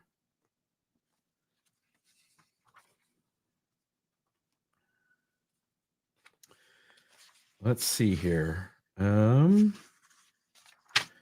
on page 244, on November 4th, 1830, Smith used the white stone to dictate a revelation for recent convert Orson Pratt. This is D. Michael Quinn. 48 years later, Pratt related the circumstances of this experience during a visit to David Whitmer's home. Quote, he asked Joseph Smith Jr. whether he could not ascertain what his mission was, and Joseph answered that he would see, and asked Pratt and John Whitmer to go upstairs with him. And arriving there, Joseph produced a small stone called a seer stone and put it into a hat and commenced speaking. Emphasis in the original. He met Smith after the church president had stopped using the brown stone. So after Joseph had already given his egg rock to Oliver Cowdery, he's using one of his seer stones to give Orson Pratt a revelation. And so D. Michael Quinn, it doesn't specifically say white babyfoot rock, but D. Michael Quinn makes the assumption that that's the rock we're talking about. So he says he met Smith after the church president stopped using the brown stone. Now I'm gonna read the next one here. The LDS president did use the white stone for prophetic statements on 7 October 1835. He gave a patriarchal blessing according to the spirit of prophecy and revelation to Newell K. Whitney and his wife Elizabeth through the Urim and the Thummim. Now remember, even if we believe there were Nephite spectacles, the claim is that the angel Moroni took those spectacles back when the 116 pages were passed off to Martin Harris, and they were never returned. And that's the story that the church holds about the Urim and Thummim, and certainly its apologists hold. So there's that. So any mention of a Urim and Thummim is going to be a seer stone, and it can't be the egg seer stone, the iron-banded jasper, because that's been given to Oliver Cowdery. So it says through the Urim and Thummim, this referred to the white seer stone. This is D. Michael Quinn. This referred to the white seer stone. Whitney was already bishop over the temporal or financial affairs of the church in Ohio, and later became presiding bishop of the church. Let's see here. This is the only known use of the seer stone for giving a patriarchal blessing in the church. This event lends credence to the statements of unfriendly neighbors that Smith first used a stone in the 1820s for what they described as fortune telling. Okay, and then I want to read one more at least.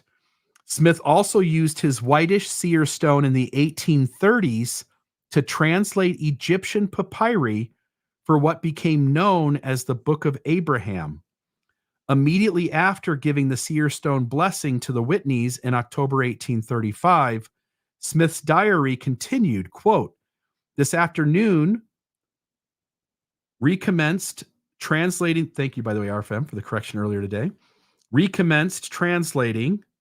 Let me find where I was at. Recommenced translating the ancient records. In July, a report from Ohio stated that Smith was, quote, examining the papyrus through his spectacles, unquote. In February 1842, Apostle Wilford Woodruff recorded in his diary that God was blessing Smith to, quote, to translate through the Urim and Thummim ancient records and hieroglyphics as old as Abraham or Adam. Joseph the seer has presented us some of the book of Abraham, unquote. In England, Apostle Parley P. Pratt publicly announced 6 months later that the book of Abraham, quote, is now in course of translation by the means of the Urim and Thummim, unquote. And D. Michael Quinn is adamant that anytime the Urim and Thummim is mentioned, even though sometimes the church leaders are wanting to sort of use the power of suggestion to have people reading their words think it's the Nephite spectacles, D. Michael Quinn is adamant that what is actually being spoken of here is the white seer stone, used, according to D. Michael Quinn, to translate, at least in part, the book of Abraham. And then you had mentioned earlier the green seer stone that looks like it's yellow, and we talked about it, there, a black and white image of it sitting on a book, and you had said that you had thought it had been the seer stone used by Wilford Woodruff when blessing the Manti Temple.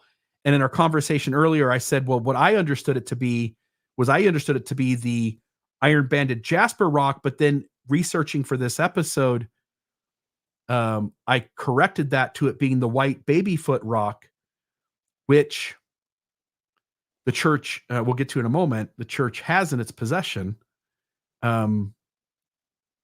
because Wilford Woodruff makes mention of 2 seer stones, and he says it's the one that Joseph had with him through life, and the rock that Joseph Smith had with him through life was the white babyfoot rock. And so this particular page, and I think it was like LDS Living, so it's not necessarily a deeply informed source, but a faithful source, argued that it was the white rock that Wilford Woodruff had put on the Manti altar to bless during the Manti Temple dedication. And I thought it was the Belcher rock. But you see how complicated this becomes? I've changed my mind. You can't minor on this in college. You have to major in this to understand all the different rocks and all the different places where they're said to come from and be used for. Yeah. And so where I wanted to sort of end out the episode tonight is something cool that I found. So these quotes about the white babyfoot, I'd never heard. I knew about the white rock and found in 1819. I had never heard that it was in the size and shape of a baby's foot. And then I came across this in researching for this episode. I thought this was sort of a great place to sort of build kind of a culminating moment in the show.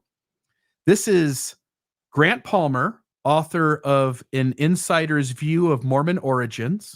He's been interviewed. He's passed away from cancer, but during he was a CES teacher. He had sort of rubbed shoulders with a lot of the leaders in the church. This will be one instance of that. At least people in the church who have influence. And he left the church. He stopped believing. And he ended up writing a book, An Insider's View of Mormon Origins, where he shows what he thinks are the places that clearly explain where the Book of Mormon and all of its parts and pieces came from. And this is what Grant Palmer said on the 20th of October, 2012, at an ex-Mormon Foundation meeting. Those meetings, as far as I know, those meetings are recorded, so I think this is an exact quote. Quote, in 1965, my professor, James Clayton of the University of Utah in history, he says, why don't you join us for a seminar on Mormon stuff? And Leonard Arrington, who used to be our church historian, is organizing it. And it was like 6 weeks as a guest speaker. And of course, he's saying Leonard Arrington, who used to be our church historian as of 2012, because in 1965, he was not yet the church historian. Yeah. Was at the time an assistant church historian. Leonard Arrington was not yet a church historian. And right at the end, he says, Earl how about going down the archives and maybe you could open the first presidency's vaults and we could see some artifacts. He says, okay. By the way, this is sort of how Leonard Arrington was. He wanted the things and the information to be known, and he would play the games that the general authorities made him play, but he didn't want to play them. He's on the record in numerous occasions pushing for the leaders of the church to be more transparent.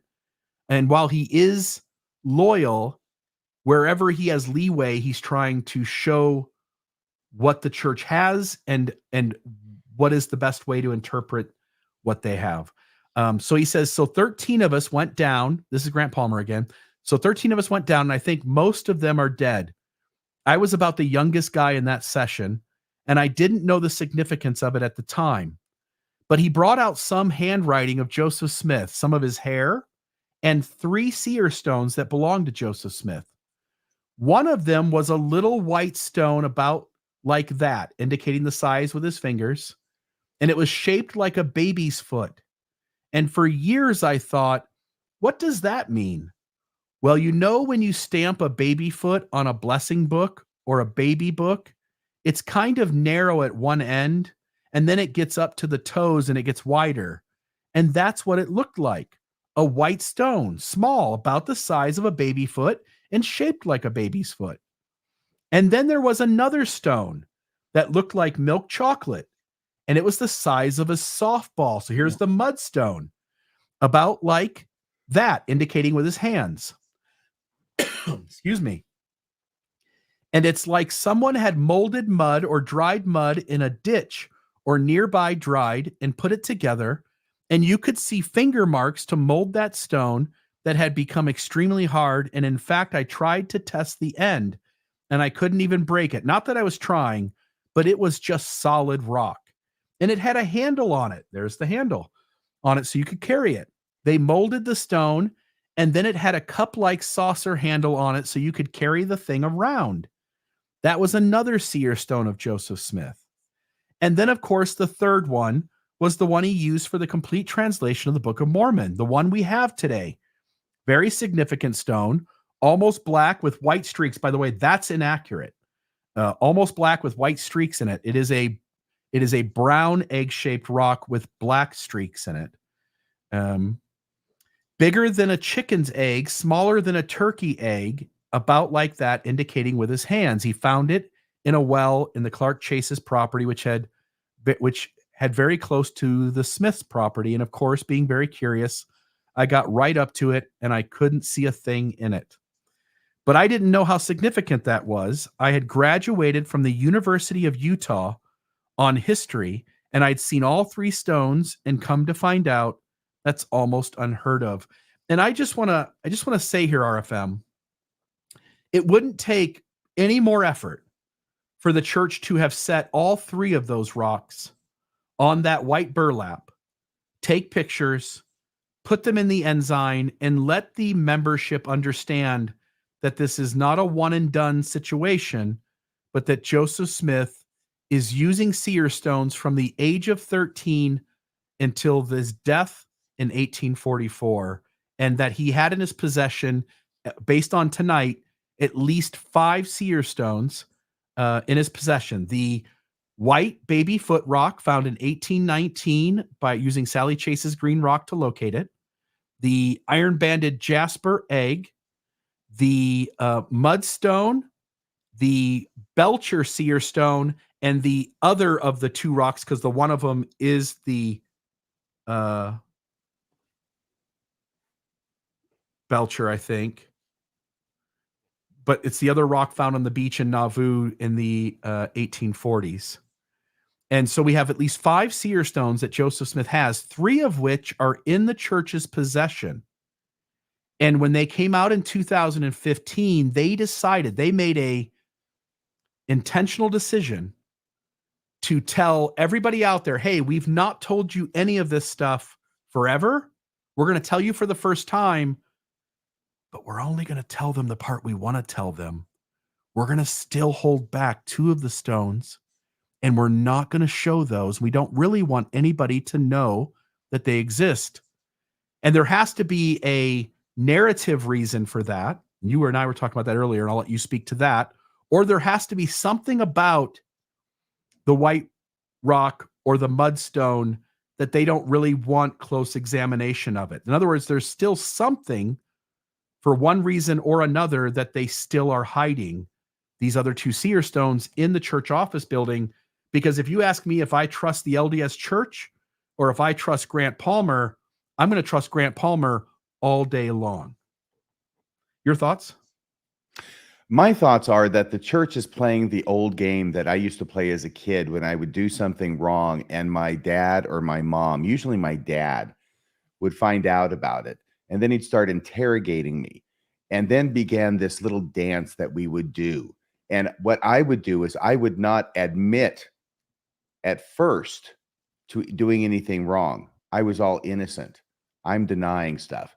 But what I'm trying to do is I'm trying to find out, how much does my dad really know versus how much does he just suspect? What real evidence does he have that I did something wrong? And does he know everything I did wrong or just this part? So what I do is I learn that from him as I play this verbal dance as a kid. I'm not the only one who ever did this, right? And what I end up doing is if he's got me cold and I can't get away on this part, I will admit to this part. But the part that he doesn't have me cold on and just strongly suspects, I deny that to the day I die.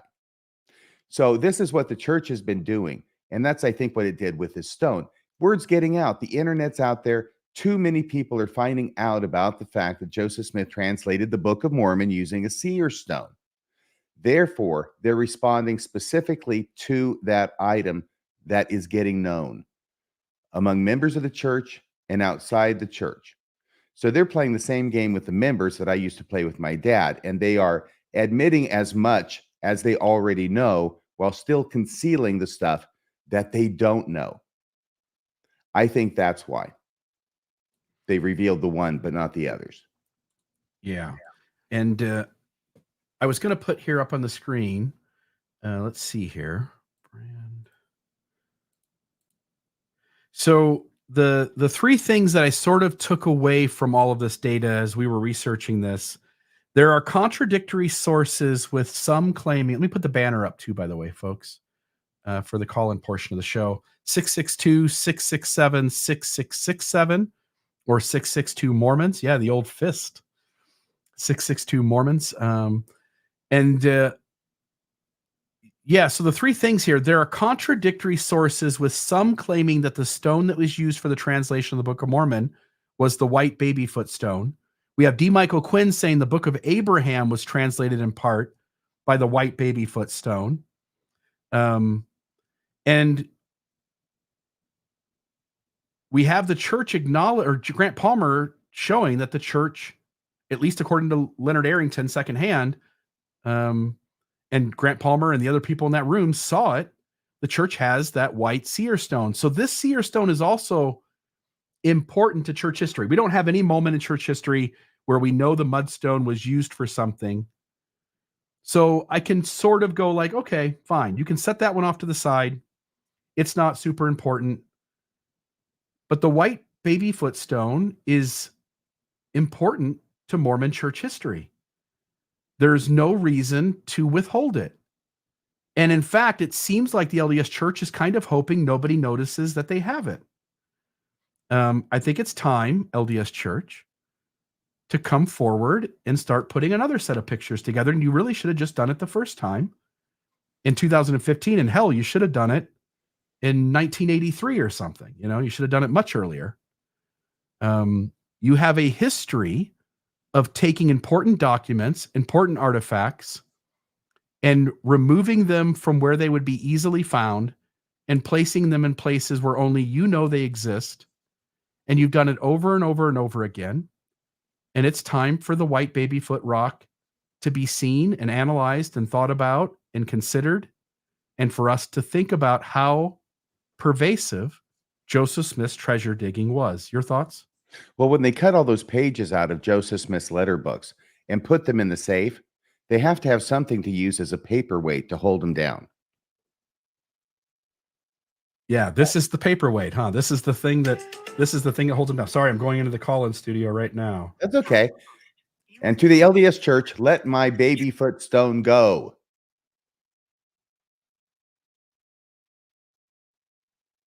That's my impression of Charlton Heston. Let my baby foot stone go. Yeah, let my people go. Yes. I sort of am bothered. Like, this church only gives up what it is absolutely has to. And it won't give it up when it should. It'll give it up 40 years later. The Council of 50 Minutes, we still have William Clayton's diary being held by the church, and they sort of said they were going to release it, and now they've said fat chance of that. So they've changed their mind. You had the 1832 account, which you've referenced. We've talked about how even the 1835 account could be seen as being held back as well, though we don't have quite as much information on it. We have the, what was it? Was it Newell Knight? Once again, the 1832 account was actually known and published a year before the 1835 account of the first vision, which was 1965 and 66 respectively, I think. And you and I have both gone into length that there are 4 other leaves, 8 other pages in that letter book that are cut out and missing, and cut out in the same way that the 1832 account was cut out. And they've never been put. Yep, they've never been put back. I believe it's 8 leaves, 16 pages front and back. Oh, okay. That's even more. Then you've got you and I did some work on the Newell Knight. I think it's Newell Knight. Yes. His account of Mormonism, and whatever's at the beginning, at least one page is missing, but whatever's at the beginning is missing. And it was surmised, I think, by D. Michael Quinn that it was one thing, but you and I had done an episode on it and drew the conclusion that it was more likely that it was another First Vision account. Right. When you start midway, and that's the whole thing. It starts with a certain page, and at the beginning, it starts mid-sentence. So obviously, there's at least one page that precedes it that's lost. And we don't know if it's 1 or 2 or 100 pages that precede it, but we know something precedes it that's lost because the page that we have starts in the middle of a sentence. And the middle of the sentence it starts in, if memory serves, is Joseph Smith's last trip to the hill Cumorah to get the plates from the angel Moroni. What D. Michael Quinn had thought was that the missing pages described Joseph Smith money digging, but I didn't think that was the case. And the only reason I didn't think that was the case is because they were now no longer available. Well, the pages that we have talk about Joseph Smith's money digging in that account. So it seemed to me that what is likely is that it was a First Vision account, because what happens before Moroni shows up in the telling of church history? You got the First Vision, and that First Vision account is missing from that record. It is who knows where, but there may be a reason that it's gone. I think it was it 1833? It was close to the 1832 account. So it may have reflected a First Vision account that was more similar to the 1832 account than to the 1838 account. Yeah. And then you've got, things, one-off. Ronald Pullman in 1984. You've got the church creating dummy companies and getting in trouble with the SEC. This religious institution has spent almost 200 years of deceiving and obfuscating and distancing itself from reality, the way things actually are. And I simply am going to suggest, folks, that all of you should be constantly voicing things like this white babyfoot rock out in places in social media and other places, calling on the church to release images of it and to start to allow members to understand a more complete story about Joseph Smith's treasure digging and how involved the church's foundations are hinged on using seer stones and getting them to put that rock out. Some folks are saying, by the way, that the phone line doesn't work. And I've got at least one phone call in the phone bank. So if folks do want to keep trying, I would say that my conclusion is that the LDS Church has become disturbingly comfortable with working in the dark. Yeah. Yeah. To the point, RFM, where there are articles in their periodicals, like the Ensign, where they print the question that's being asked. Where do we know what happened to the other seer stones? And then when you read their answer, they conflate and obfuscate the answer and don't come out and say, hey, we have a few of these and we just don't want to show them. They talk about it in a way that the reader is left going, who knows what happened to those? Nobody knows. It's very dishonest. So for the SCMC who listens to the show and has to make a written record of this to put in our files, please pass along our suggestion that the white babyfoot seer stone is important to church history. It's important to the awareness of collective membership, and that you have a responsibility to show that stone. And I'm excited to see how much like a baby's foot it looks like. Otherwise, that's all I've got for tonight. Any other thoughts from you? Otherwise, we'll go to phone calls. No, I'm happy to go to phone calls. I think this has been a great show. And yeah, you should be able to get credit for attending this class towards your college degree. Yes, you should. If your class is on Seer Stones and Joseph Smith's treasure digging, for the folks who were here, you've met the bell curve. You've got an A+. Let's go to the calls. Looks like I've got Chris. Let me see if I've got this. Chris, are you there? If we were doing a movie about, I was just going to say, if we were doing a movie about the seer stone that's shaped like a baby's foot, we could call it What About Joe? What About Joe? Okay. Baby steps down the street. Bro. Hey, Chris, how are you? Hey.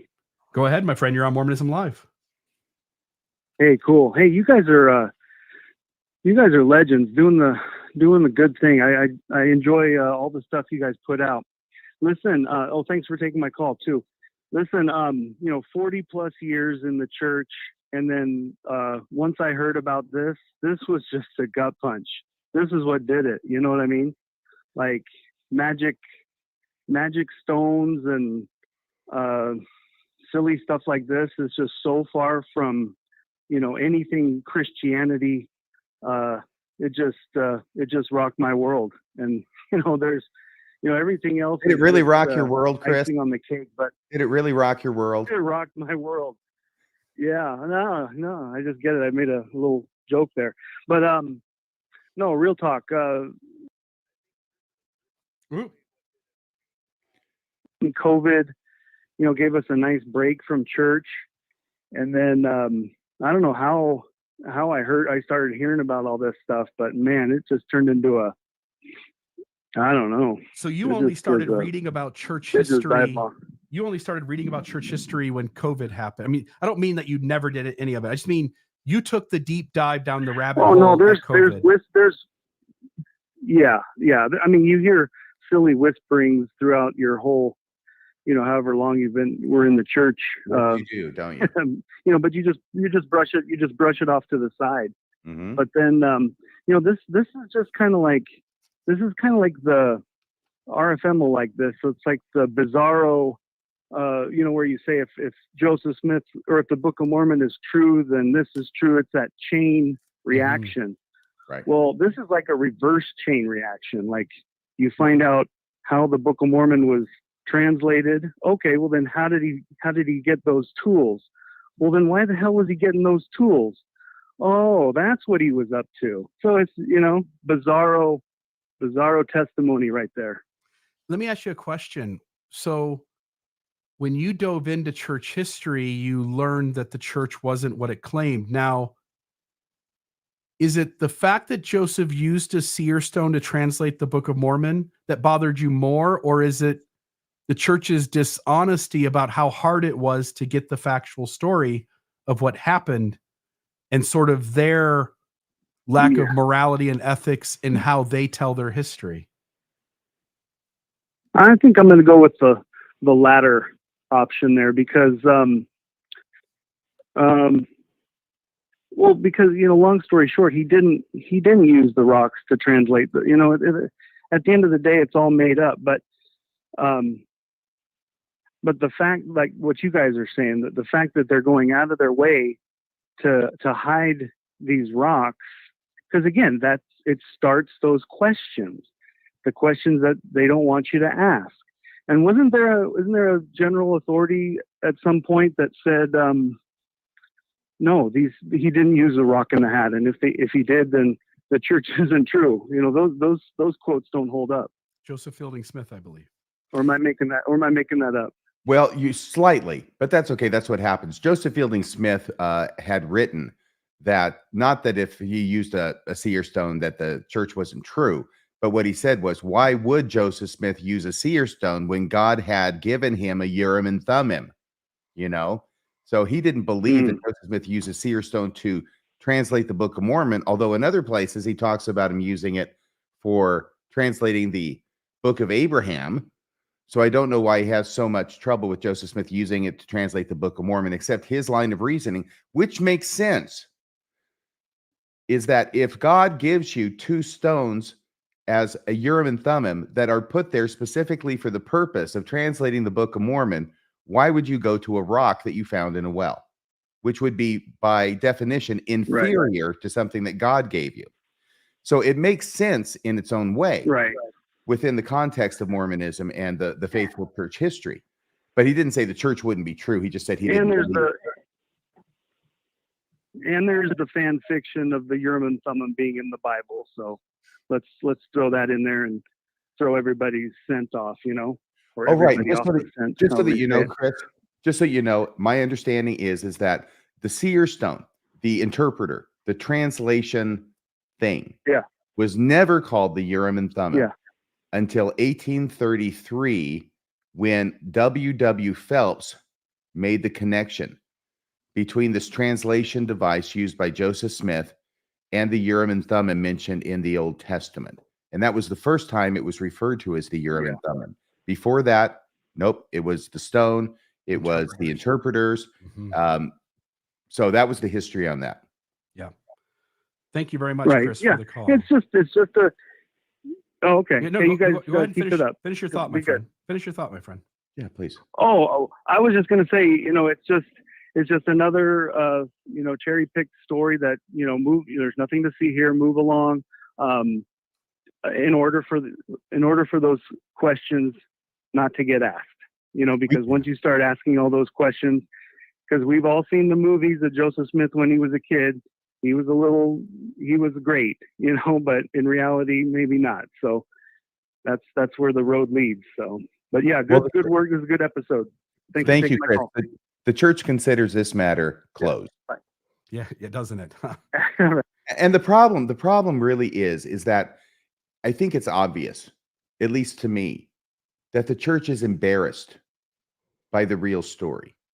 And they've been embarrassed by the real story for over 100 years, since they buried the real story and started substituting a fake story in its place that doesn't sound so embarrassing.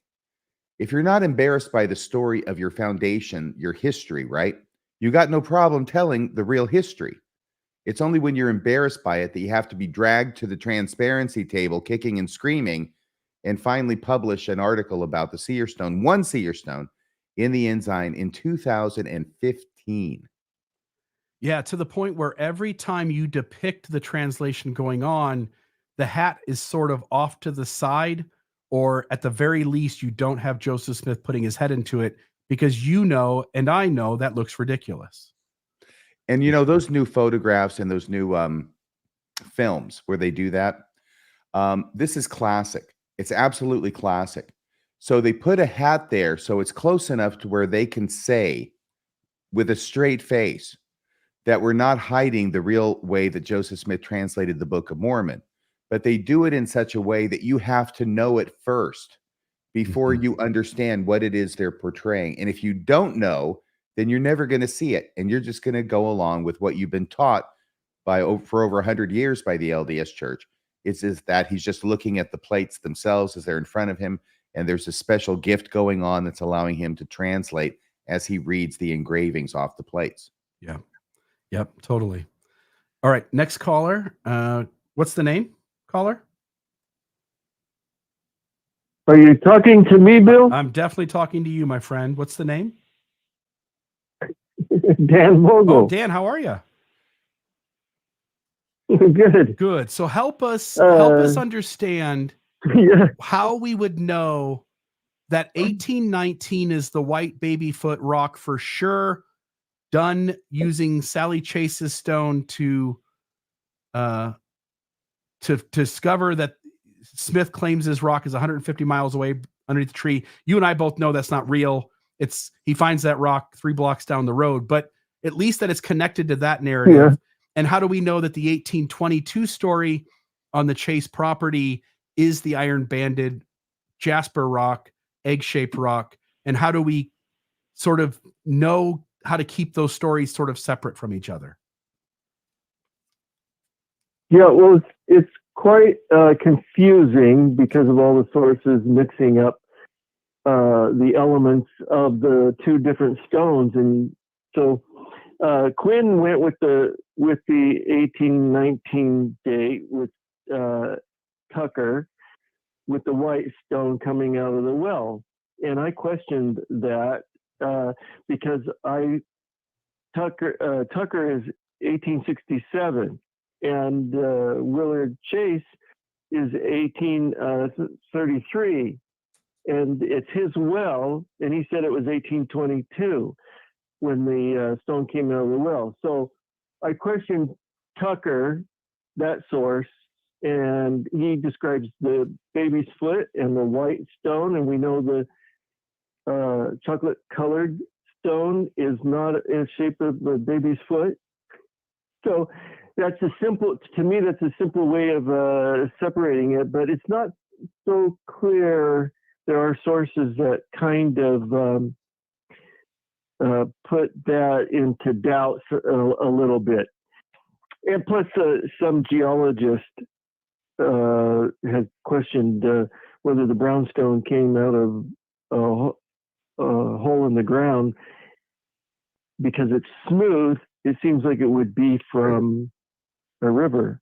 Yeah. Yeah, RFM and I were talking about that earlier, Dan. We said it would have been much more likely based on the texture of the iron banded jasper egg rock for it to have been smoothed over in a riverbed and for Joseph to then have placed the rock in some way as he's digging the well so as to find it 5 minutes later. And if you break for lunch, I think the story is with Willard down at the bottom, but if you break for lunch for a minute, you throw it down there. Next thing you know, you walk away and it's there. And so sort of it has to come up as they're digging the well. I don't know if this is important, but it's probably already been remarked upon. But that if we're talking about this, the jasper, the banded jasper stone, and it's being smooth in the shape of an egg, and that likely coming from a river or around a river, would it not make sense that was the stone that was used in the 116 pages translation? Because it's Martin Harris who tells a story that while they were taking a break during that translation and they were skipping stones down by the river, he found a rock that looked like Joseph Smith's Seer stone and then switched it. That whole story. So doesn't that story indicate that it was the banded jasper rock that was used to translate the 116 pages? Well, I totally agree. That I was going to bring that up myself, but you did, and that's a perfectly good argument there. That it would be more likely that Harris would find a stone that looked like the brown one rather than this odd-shaped white one. So Dan, anyway, oh, sorry. I was going to ask you a follow-up question, if I can, Dan, while you're on the phone. Why is it then that in light of that, and in light of the story that everybody knows and it gets told frequently in the church, right? Because obviously Joseph Smith was really translating, because when he put in a dead ringer, Joseph Smith couldn't translate, right? It wasn't the real rock. Why is it though that so many people still seem hell-bent on making the 116 pages translated using the Urim and Thummim, the spectacles, instead of the rock? Right, like you were mentioning earlier, he did not use the spectacles. And why not use the spectacles? They were meant to translate with. They were preserved with the record. But, in the Book of Mormon itself, it says that the spectacles part was for the Jaredites in the Jaredite record. Right. And if you think of it, in the early part of before 1833 that you mentioned, W.W. Phelps, he actually compared it to teraphim and Urim and Thummim. Mm-hmm. And he was just throwing it out there as an apologetic that it wasn't necessarily a magic object. It could be linked to the Bible in some way. And then that stuck. And so in Joseph Smith in his history, started calling it a Urim and Thummim, but it was not anything like the Urim and Thummim. And in order to, in the history, 1838 history, in order to make it link with the Old Testament Urim and Thummim, he added the breastplate in the story. But the breastplate in the earliest records has nothing to do with the Nephite interpreters. The breastplate is Laban's breastplate. It goes with the sword. So if you read like D&C 17, which is in June 1829, D&C 17 says that the three witnesses will see all these various objects. It doesn't link the interpreters with the breastplate. The breastplate is linked with the sword. And so in order to make it sound more biblical, later, Joe Smith in the history, it evolves to where the interpreters are attached to a breastplate, which constitutes an ancient or former times the Urim and Thummim or Seer, So right. That was all an evolving apologetic that has nothing to do with the Old Testament. But Dan, can I suggest anyway, something? Here's my thought. My thought is that the evidence or the history has become so strong that the Book of Mormon as we have it today was translated by Joseph Smith using a seer stone in a hat. And because that's so strong and so generally accepted now, I think, he must, the argument is then, he must perforce have used the Urim and Thummim to translate the 116 pages. Otherwise, he never used the Urim and Thummim at all, and he only used seer stones. So the only time I think he used the Urim and Thummim, if he ever did it in translating very briefly, but the only record we have of the spectacles that are so large that Joseph could only look through one lens at a time, right, is the description that Harris gave to Professor Anson in February 1828 when he went to Professor Anson to get the characters verified. And Anson made the comment, well, tell the guy behind the curtain that I'll take the curse on myself if you look at the plates. So that's the only time. Now, Harris, whenever he described acting as a scribe, describes the stone in the hat. Yeah. And the stone was in the hat when Harris put the stone back into the hat to try to fool Joseph Smith. And of course, you could not fool Joseph Smith because he carries this stone around with him and he stares at it endlessly. He knows the stone intimately. So obviously he realized that the stone had been switched. And so he took the opportunity to play along with it in order to give Harris the evidence that he wanted. Yeah. A perfect opportunity for him to demonstrate that he's a prophet. Yeah. Exactly. And what else could he do? Well, he could have said, why did you switch the stone? Why tempt God? Yes, but, and that would have been something he could have said, but he was much smarter than that. He was much cagier than that. He took advantage of this opportunity to prove he was a prophet.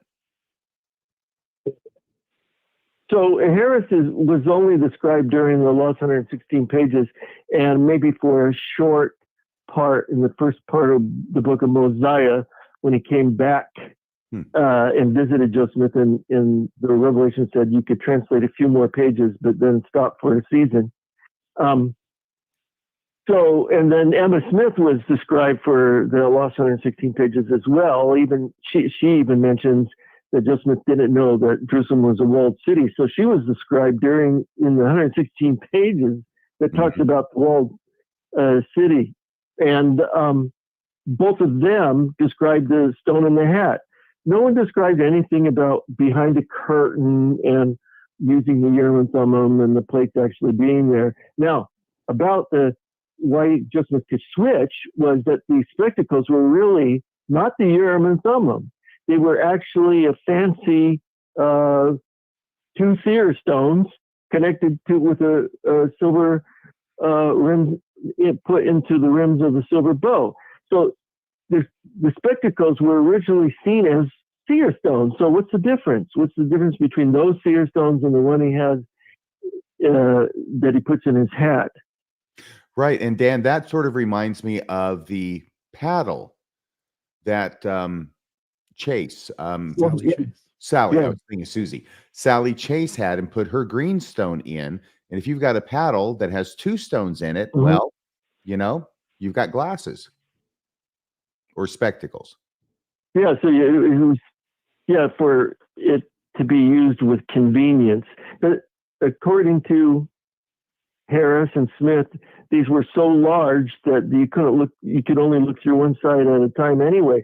So when you see these artistic renderings, it's just totally wrong, because Joseph couldn't attach these things to the breastplate and look through them like a pair of glasses. I've seen that in the They were too big. Mormon and so was the breastplate. The breastplate was too big. It was for a large man. And so when you see him, he's wearing a breastplate. There's no way he could wear the breastplate. Well, but the breastplate didn't enter into the story until many years later. I know when I see that drawing, 1838 history. When I see that drawing of Joseph Smith wearing the breastplate and the glasses on these hinges coming out and then up in front of his eyes, it always reminds me of Inspector Gadget. Yeah. I don't know that. I don't know that reference. That's MacGyver for kids. Are you talking about this picture here, RFM? Let me that one, yeah. That's so much like Inspector Gadget. Go Gadget. Dan, I got a couple questions for you. First off, I want to make an observation, which is that's based on Go ahead. You're talking about this depiction here on the screen. That was the picture. Yeah, I'm a little behind. I didn't get to see it. That is based on William Smith's description of a rod, and there's a pocket in the breastplate, and then it's attached to a rod, and it's held out in front of him. Well, there he's kind of holding it, it's up to his eyes like a pair of glasses. There's no way, because they were large. The mound builders were believed to be a large people, Nephilim, in the mounds, because they would lay out these skeletons. They would lay out the skeletons when they found them. Yeah. Yeah. This looks like a contraption. Oh, I'm sorry. Go ahead, Dan. Yeah. No, I'm just saying that's why the breastplate and its spectacles were large. But they would be hard to use. It'd be hard to use. And the spectacles, of course, were suggested by fellow seer Samuel Lawrence, that went up on the hill about 1825 and saw the plates. Joseph Smith was showing him the plates to get a second witness that they were really there. And Lawrence says, well, can you see the large pair of spectacles on there? And Joseph Smith, if this is Willard Chase's account, by the way, the same guy that says the stone came out of his well. He's saying that Lawrence went up there with Joseph Smith, and that Lawrence said, hey, there's a large pair of spectacles sitting on top of them. Do you see them? And Joseph Smith says, no. And he goes, well, you better look again. More or less like, well, if you want my witness, you're going to have to say that I saw something you didn't see. My seer stone was more powerful than your seer stone. Right. So Joe Smith said yes. And so then when he took the plates out of the hill, he had to retrieve the spectacles as well. And that's why he got them, but he never used them because that wasn't in his plan. I mean, if he could dictate the Book of Mormon with his head in the hat, that's far more convincing than speaking from behind a curtain when you didn't have to. Yeah. Yes. And so everybody's clear on this. When you say that, was it Saunders, Lawrence Saunders took Willard Chase, or Joseph Smith took Lawrence? Who was it? Willard Chase or Lawrence Saunders he took up there? It was Lawrence Saunders, right? Samuel Lawrence. Samuel Lawrence. When you say he's showing him the plates, when you say Joseph Smith is showing Samuel Lawrence the plates, what you mean is he's looking in. He's not showing them in the ground. He's actually showing him in a vision in the Seer Stone, right? Yeah. Well, Samuel Lawrence takes out his Seer Stone. Sorry, and he looks in his Seer Stone and sees the plates and says he also sees the spectacle. So, yeah, he's using a Seer Stone also, but he just sees a regular pair of large spectacles. There's nothing magical about them. Joseph Smith makes them magical when he's dictating the Book of Mormon. They become magical, and he explains the origin of them and that they're translators. But he doesn't use them because that wasn't what he wanted to do. I wanted to ask a couple of things. So first, I want to make an observation. It seems like Pomeroy Tucker and all these stories that confuse these two accounts, conflate them sort of. It seems like at least one contributing factor to that is that Smith gives away the iron-banded jasper rock at the very beginning of Mormonism. It's gone. Oliver Cowdery has it. And anytime, again, we have certain things on the historical record, but certainly other conversations occurred that never made themselves into a historical document that we have today. And anytime Joseph would have displayed that Seer Stone, pulled it out of his pocket, worked on the Book of Abraham translation, gave Orson Pratt a revelation, gave a patriarchal blessing. Anytime he would have been involved in using a Seer Stone, the people around him would have seen that white baby foot rock. So it seems really natural if that's what, if I know Joseph Smith for 20 years and that's the Seer Stone that's important to him and he uses it in translating and he uses it to get revelation, seems like second nature that I would draw the conclusion that that's the rock. That's the one. How would I know there's another rock unless somebody sits me down and explains, hey, you're a little confused. 18 years ago, Joseph Smith gave away that egg-shaped one and we haven't seen it since because Cowdery's got it. It seems like at least on some level, the fact that one's out of sight, out of mind, out of sight, and the other one is being used all the time would contribute to sort of that misunderstanding. Then I wanted to ask you, do you think that Joseph did fabricate spectacles? Because it sounded like you said just a moment ago, he probably just found a big pair of glasses. And the pair of glasses that Hiram Smith used, the sunglasses. Go ahead, Dan. I'm sorry. Well, the large pair. So when Samuel Lawrence said he saw the spectacles with the plates, he intended them just to be regular spectacles worn by the mound builders when they read. Just like regular glasses, but larger. And Joseph turned those into magical spectacles in the Book of Mormon that had special properties. But I don't think Samuel Lawrence intended them to be two Seer Stones, But supposedly Lucy felt them through the cloth. And it's possible Joe Smith made figure 8 and wedged 2 river stones.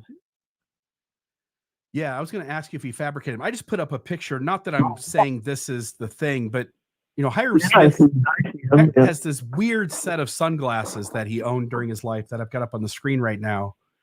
And again, if he was able to fabricate some tin plates, which Stephen Harper, by the way, admits that you and other scholars are on the right track, that he would have the capability to do that. It wouldn't take much to take two transparent, opaque sort of stones and wrap some wire around them and make them sort of look like glasses, but not really. And so they could sort of fool people. But you just think you don't think there were spectacles that were fabricated. Well, I don't know, because we only know Lucy's description of feeling them through the cloth. But the manuscript to Lucy's history is written by Martha Corey, and it's kind of added the elaborate description that they were like diamond shaped and all that kind of stuff that Lucy wouldn't know, was added in like a footnote in the manuscript. So it's uncertain. She also supposedly felt the large breastplate. And so it's very uncertain if that actually took place. Some people doubt it. Dale Morgan, the historian, doubted whether Lucy actually had an encounter with those objects. But it wouldn't be impossible for Joseph Smith to take a rod and bend it into a figure eight and then wedge river stones in the openings. Yeah. And then you feel them through the cloth. Yeah. And then one last thing, RFM, you're muted, by the way, just FYI. One last thing, which is, it seems throughout the early church that the people who worked closely with Joseph Smith, the scribes, were more than willing to articulate what was going on in a way as to misrepresent it using the words Urim and Thummim or interpreters. Yeah. It seems like everyone around Joseph Smith is willing to sort of go the extra mile to keep the ruse going. Not that they're in on it, but that he has convinced them on some level to articulate their descriptions so that the reader is intentionally misled to think we're talking about the Nephite spectacles when it's anything but those. Does that make sense? Like it's not only the use of the word Urim and Thummim or the use of the word interpreters, but when you read the sentences in which those words are used, I feel pushed to see what they're saying as the Nephite spectacles, even knowing what I know that it's not. Does that make sense, RFM? Yes, it does. And even though I was muted, that was actually a similar comment that I was going to make, which is suggesting simply that it's a Seer Stone. It's a Seer Stone, 1833, Teraphim, Urim and Thummim. It starts being changed what it was. All right. And then people who were around or maybe saw or maybe didn't see, but were in a position to have seen, if there was something to see, very helpfully start recollecting a description of the spectacles in the way that it's come to be changed to, instead of what it originally was. Yeah, when I look at like the quotes I read from D. Michael Quinn's book, when that patriarchal blessing was given, when the revelation was given, the way those quotes are worded, it's if I'm new to Mormon history, if I'm not well versed in it, I would just feel very nudged to see those quotes as describing the spectacles and it feels like there's some level of intention in designing the quotes that way. Like it's not just it's not an innocent mistake. It's apologetic. Say it again, Dan. It's an apologetic move. Yeah. They were the church was founded on apologetics from the very beginning, but they sanitized the history and removed all the folk magic parts of it, or transformed it from a folk magic, treasure lore story that was very believable to just a small little community when he started, especially his father. But when he got out into the larger Christian world and he wanted to get converts, he learned that he would have to make it more mainstream story with angels and Urim and Thummim, and so he did, and he got more converts probably because of it. Yeah. Yep. Totally. He didn't sound like some backwoods hick, kind of prophet. He was trying to make himself more appealing. Yeah, totally. By the way, thank you very much for calling in, and thank you for helping us sort of straighten all of this out and to have a conversation around it. Anything else from you, RFM, for Dan Vogel? No, but thank you so much for watching, Dan. It's always great to have you in the audience and making your comments in the live chat. It's great to have you call in and help us out here with this rather labyrinthine subject. Yep, thank you. Yeah, thanks. Have a great night. For treating these kinds of subjects. Yeah, well, it's a lot of fun for us too. So thank you. Have a great day, my friend. Good night. Good night. Good night.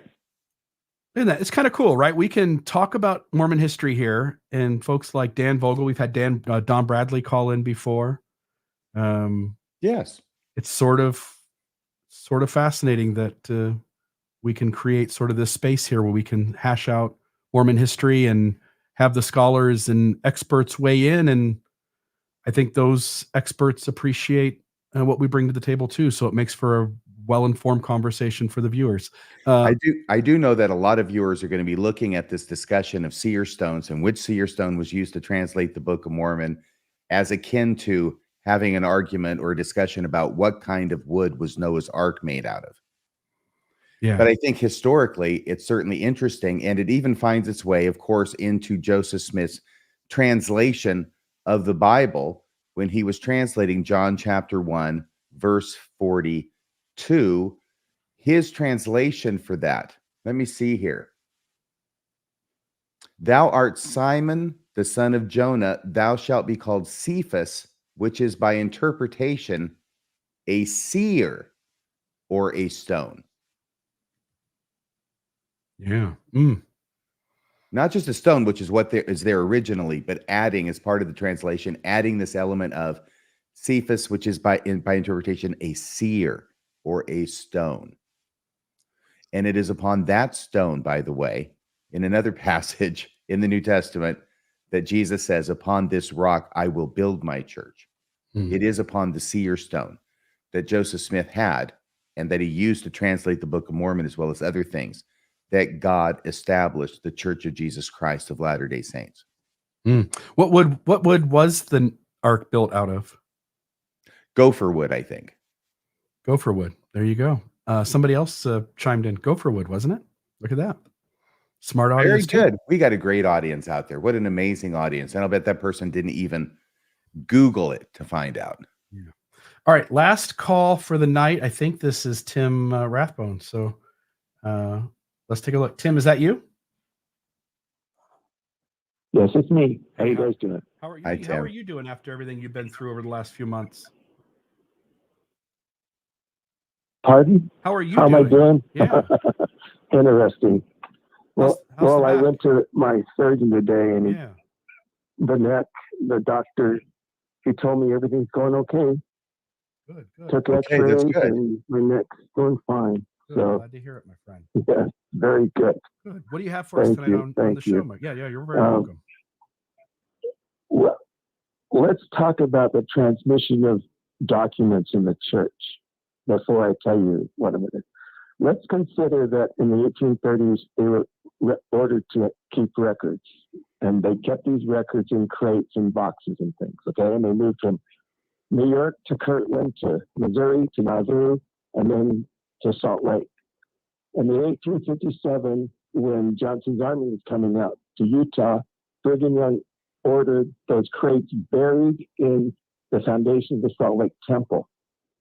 And they stayed there, I don't know for how long, but they were moved at some point into the basement of the Granite Office Building. And then in 72, when Leonard Arrington took over the church history department, those crates were opened up for the first time, in over 100 years. And that's when all the documents, new Mormon history began, because we now had access to all these documents that we never knew existed or just heard about. So all the history of the church was written from, the 1840s up till the 1970s was based on the available documents that people had. There was an archive. As a matter of fact, if I remember right, it was a building on Temple Square. I remember going into it in the 60s and seeing diaries and stuff there, but it could be wrong. And Mike Quinn describes it, going through these boxes, he says it's like every day was Christmas, because finding things that they didn't know, was a revelation. And so we had Mike and Leonard and Dean Jesse and Ron Walker and all these guys, Sweet Foreign, Joe Smith Institute. And Dean told me, I took 2 classes from Dean Jesse, editing historical documents in a church history class. Dean told me that I think it was Kimball, but it might have been Lee.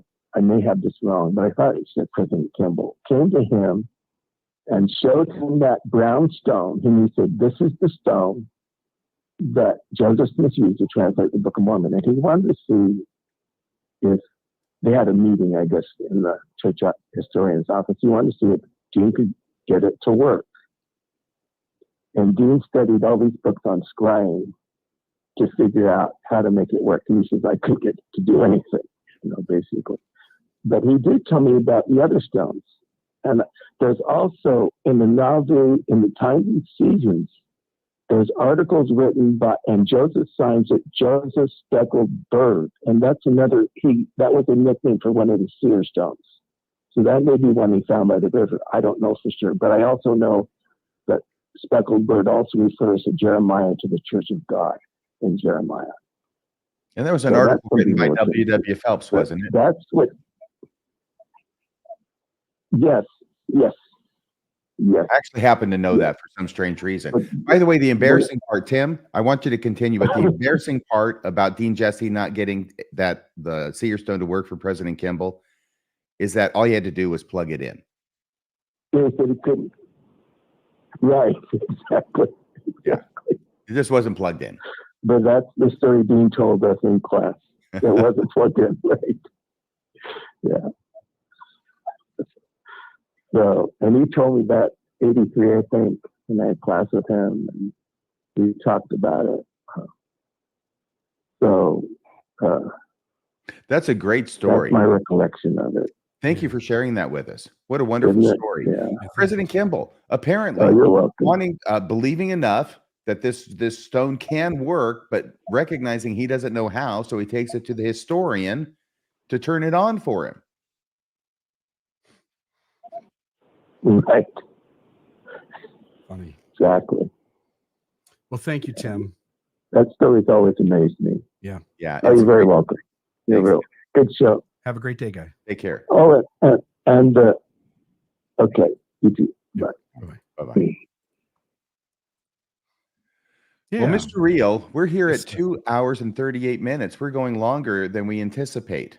It was a little bit of a long episode. I sort of looked down at the clock, and because I looked down at one point and it was like an hour had gone by, and I thought we were making great progress through the slideshow, and then suddenly it just sort of stalled out a little bit. But folks, again, I would highly recommend putting your 2 cents in lots of places in social media and let people know the church still has Seer Stones it's not sharing. And that's my call to action. RFM, any closing comments from you, and then I'll send us on our way. And 8 pages from Letter Book 1 that they are not sharing. Remember, there's a 3 pages that Joseph Fielding Smith or someone at his direction cut out with a penknife and stuck in the church historian's vault for decades until, you know the story, right? Till it got rumored about. Word got out, as things will happen. Word got out. If you took this baby foot and you made 2 of them and you stuck them on your shirt, you could have hang 10. There's that. Okay, you could have a whole brand of merchandise right there. Maybe just hang 5 with the 1. Okay. Yeah. But yeah, so what was I saying before I got distracted by the baby foot in the middle of I don't know. The reason I keep putting it up, I don't know what you were saying, but the reason I keep putting it up is because that's definitely not what it looks like. I would assume it's more mundane than that. Yeah, it's but not I'm going to keep putting this image out here because the one way the church can straighten it out for all of us is to share the actual frickin' rock. Right. And the 8 pages at the end of letter book 1. There it is. Okay. And that's the whole thing. They took out the 3 pages, 1960s, word gets out. Joseph Fielding Smith tapes them back in using Scotch tape. Still see the Scotch tape taping them back in.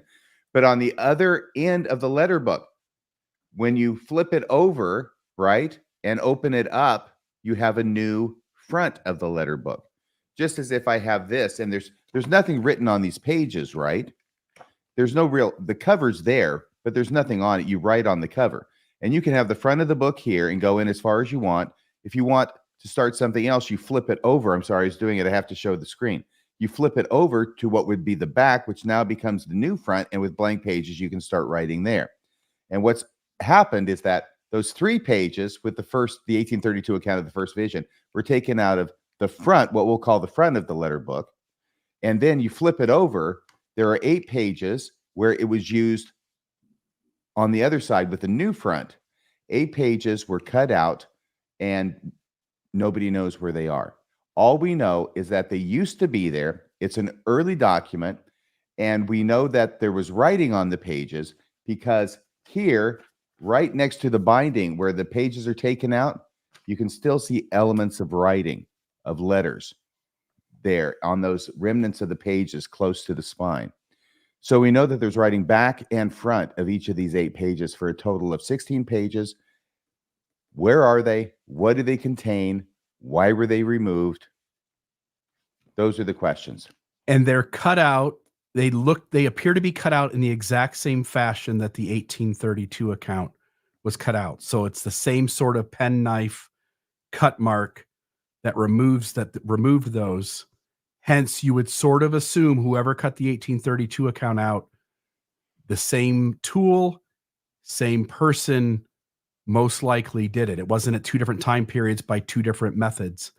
And so, as Ricky Ricardo once said, you've got some splaining to do. Yes. Yeah. Well, I appreciate it, RFM. Folks, once again, LDS Church hiding things and not being honest about it, not being transparent. And it shows like this. I think we've done a hell of a good job over the years trying to hold the church accountable to such things. And I simply would put out a plea, folks, if you really enjoy our work, you enjoy the content that we put out, RFM on his own, me on my own, the 2 of us working together, will you please consider going to MormonismLive.org? Click the donate button. If your Radio Free Mormon's your favorite podcast, go to RadioFreeMormon.org. Click the donate button and send $5 a month, $10 a month. Folks, it means a lot. It's how RFM and I are able to do this. We have the time and the ability to tackle these things because of donors. We appreciate all of those folks who do donate to the show. Thank you so much. It means the world to us. For folks who listen for free, you're welcome to continue to listen for free. But if there's any chance we can talk you into donating a few bucks each month to help us out, it'd be much appreciated. Go to MormonismLive.org, click the donate button, $5 or $10 a month. It's less than Netflix. It's less than any other subscription service probably that you're using. And we would benefit greatly from that. If 10 of you did that or 50 of you did that, it would make a huge difference. And I just want to say thank you to those who do donate. It really does mean the world to both of us. And we appreciate you joining with us and being listeners and following along with our work and with the content we create. We hope you enjoyed tonight's show. And we'll see you next week. We'll actually see you hopefully Friday. We said Friday, right? Friday at 8 p.m. Mormonism Live, 8 p.m. Mountain Time for Mormonism After Dark. Sorry. And otherwise, we'll see you next Wednesday at 6:20 p.m. for the next episode of Mormonism Live. Have a great day, everybody.